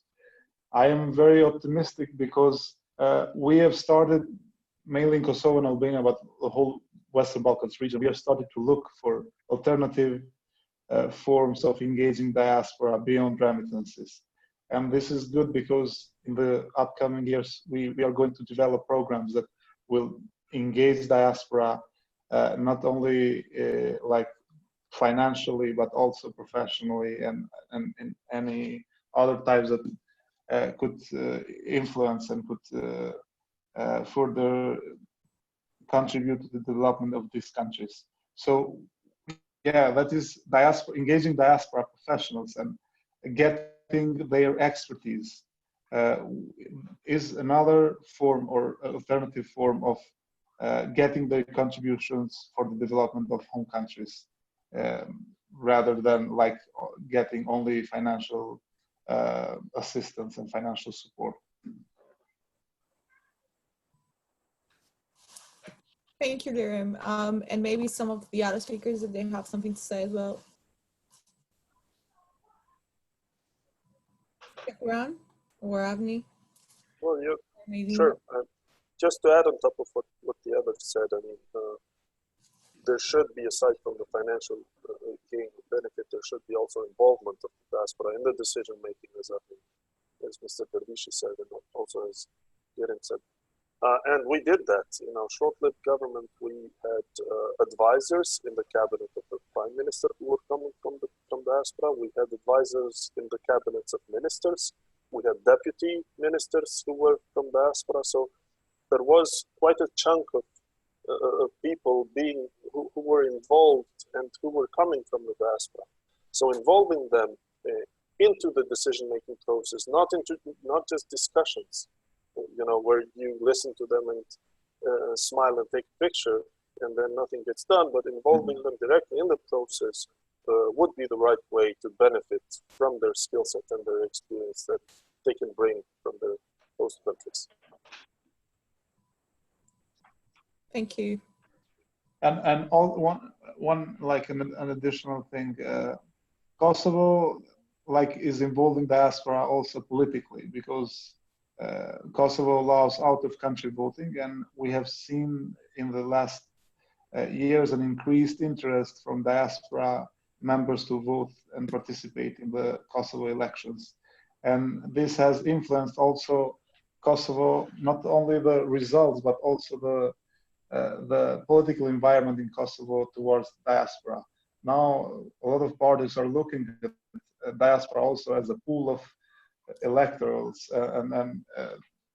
because they are influencing the elections results. And we are looking at other countries also. We are, for example, Albania is looking forward to allow out-of-country voting and enable Albanian diaspora to vote out of country, which means that they will have the opportunity to influence also the political environment within the country. And this is another contribution and another spectrum of influence from diaspora to the home countries. But also another thing is, when it comes to like professional engagement, we see, especially for Western Balkans, for which European integration is very important in the upcoming years, we see a lack of expertise in this field. And there is a great potential in diaspora in the European countries, which could help Albania, Kosovo, Montenegro, Serbia, North Macedonia, and Bosnia to further advance towards the European integration and all the processes related to that. And also in the economic sector, diaspora could play a very important role as a market linkage, because we see a lot of companies in diaspora that has a great influence within their local markets, and they could be their door.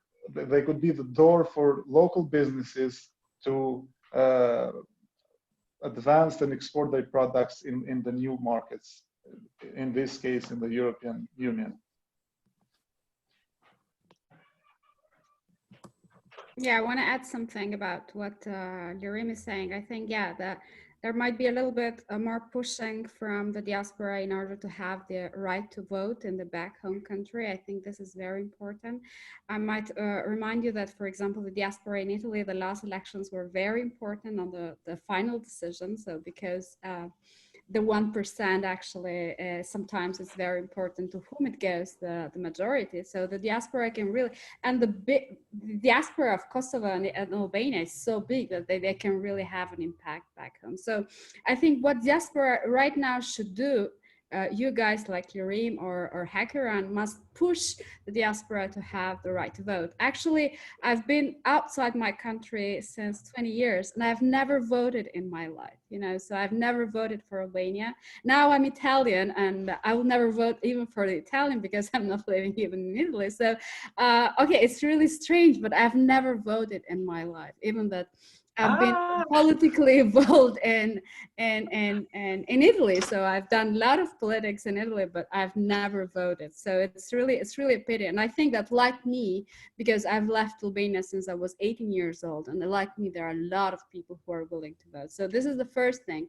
And I want to end with something that I'm really fond of. I'm working on gender recently since my PhD, and I think this is very important because Albania is and other Balkan countries are not on the top of gender equality norms and gender equality wages. So I think that this might be also an important push from diaspora on transmitting values of gender equality back home, and this can be done through the diaspora because females have more opportunity outside their home countries and getting involved into political decision, into academic decision, into economic decision, because well, my idea that women are always equal to men and sometimes they can also outperform. So I think the future of diaspora is getting vote and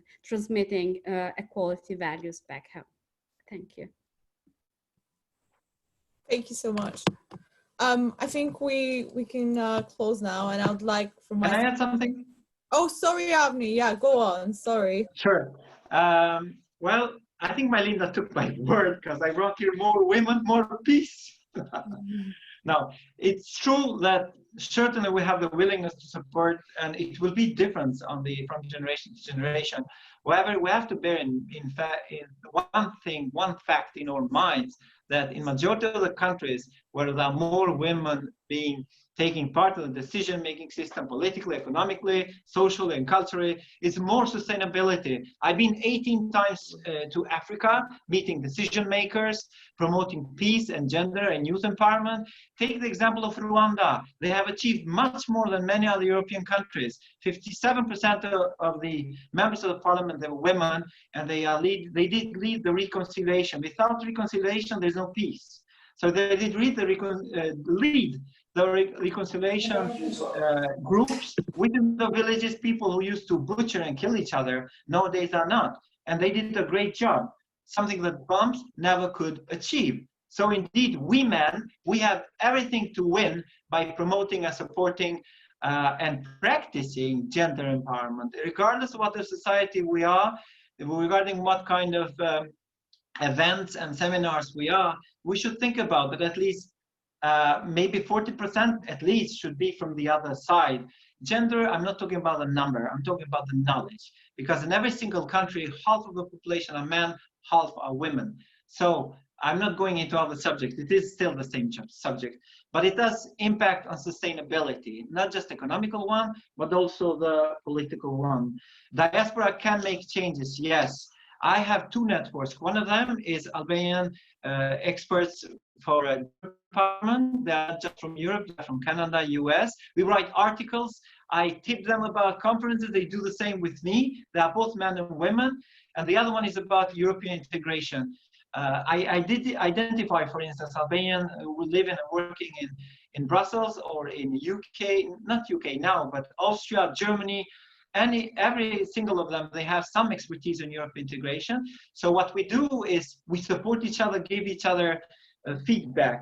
Another thing is, take as an example the Armenian diaspora. They're very successful. They love it's really great in Washington.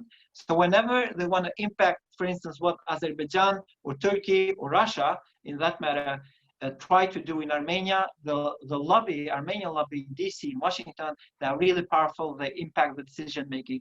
One last information, there is a doctor in UK, Maria Koinova. She did a PhD about the impact of diaspora in decision making system. And in this case, she did concrete, how did the diaspora, Albanian diaspora, affect toward the independence of Kosovo. So she went all around interviewing people, what kind of efforts they did, how did they do it. That did lead to impacting decision makers in UK, in France, in America, Canada, whatever, Sweden. So it did lead toward changing the policies of those decision makers. It's really something to read about and to study about. And the last thing I would like to say is, I was in London when they were holding a campaign about Brexit. So I was just passing by the embassy of Romania in London. And I didn't know it was Embassy of Romania. I saw, believe me, there were maybe 2,000-3,000 people waiting on the line. And you know why? I asked someone. They were like, yes, there are elections in Romania and people are waiting to vote. So there were Romanian immigrants, diasporas living in UK, they wanted to vote. That's not the same thing with the election in Kosovo and Albania. The embassies are not open, unfortunately. We're pushing to do it together with Germin, organization that Lirim was talking about. It's not easy, but it's possible. And the last suggestion I read 2 days ago was that, for instance, they're trying to change the law for in case of Albania. They want to have 10 members in the parliament just from diaspora. In Kosovo, we want to have 20. They're not listening to us, but we're making the pressure. If not, we have always the possibilities, the ones who want, to organize themselves in kind of political force, so we can try to change things, which I'm doing right now, by the way. That was it. Thank you so much, Avni, and thank you all the speakers. Thank you, Majlinda. Thank you, Hekuran. Thank you, Lirim. Thank you, Avni. Thanks for taking the time in this Saturday morning, very early, when most people might be sleeping. And thank you so much for sharing all of your expertise. I've learned so much, a lot of new information. I'm personally from Bulgaria, and we also have a lot of migrants recently. We're the country with the biggest immigration as well, so also a Balkans country. So it's very useful to learn for us in Bulgaria how we can use remittances. So thank you so much for taking the time, and thank you for everyone who attended today. I want just to thank, sorry, Majlinda. I wanted just to thank all of you, Majlinda, Lirim, Avni, Hekuran, to accept our invitation on my name. Thank you very much for your respect. Thank you very much for your time as well. Okay, thank you very much. Thank you too. Take care. Take care. Thank you. Bye. Thank you. Bye.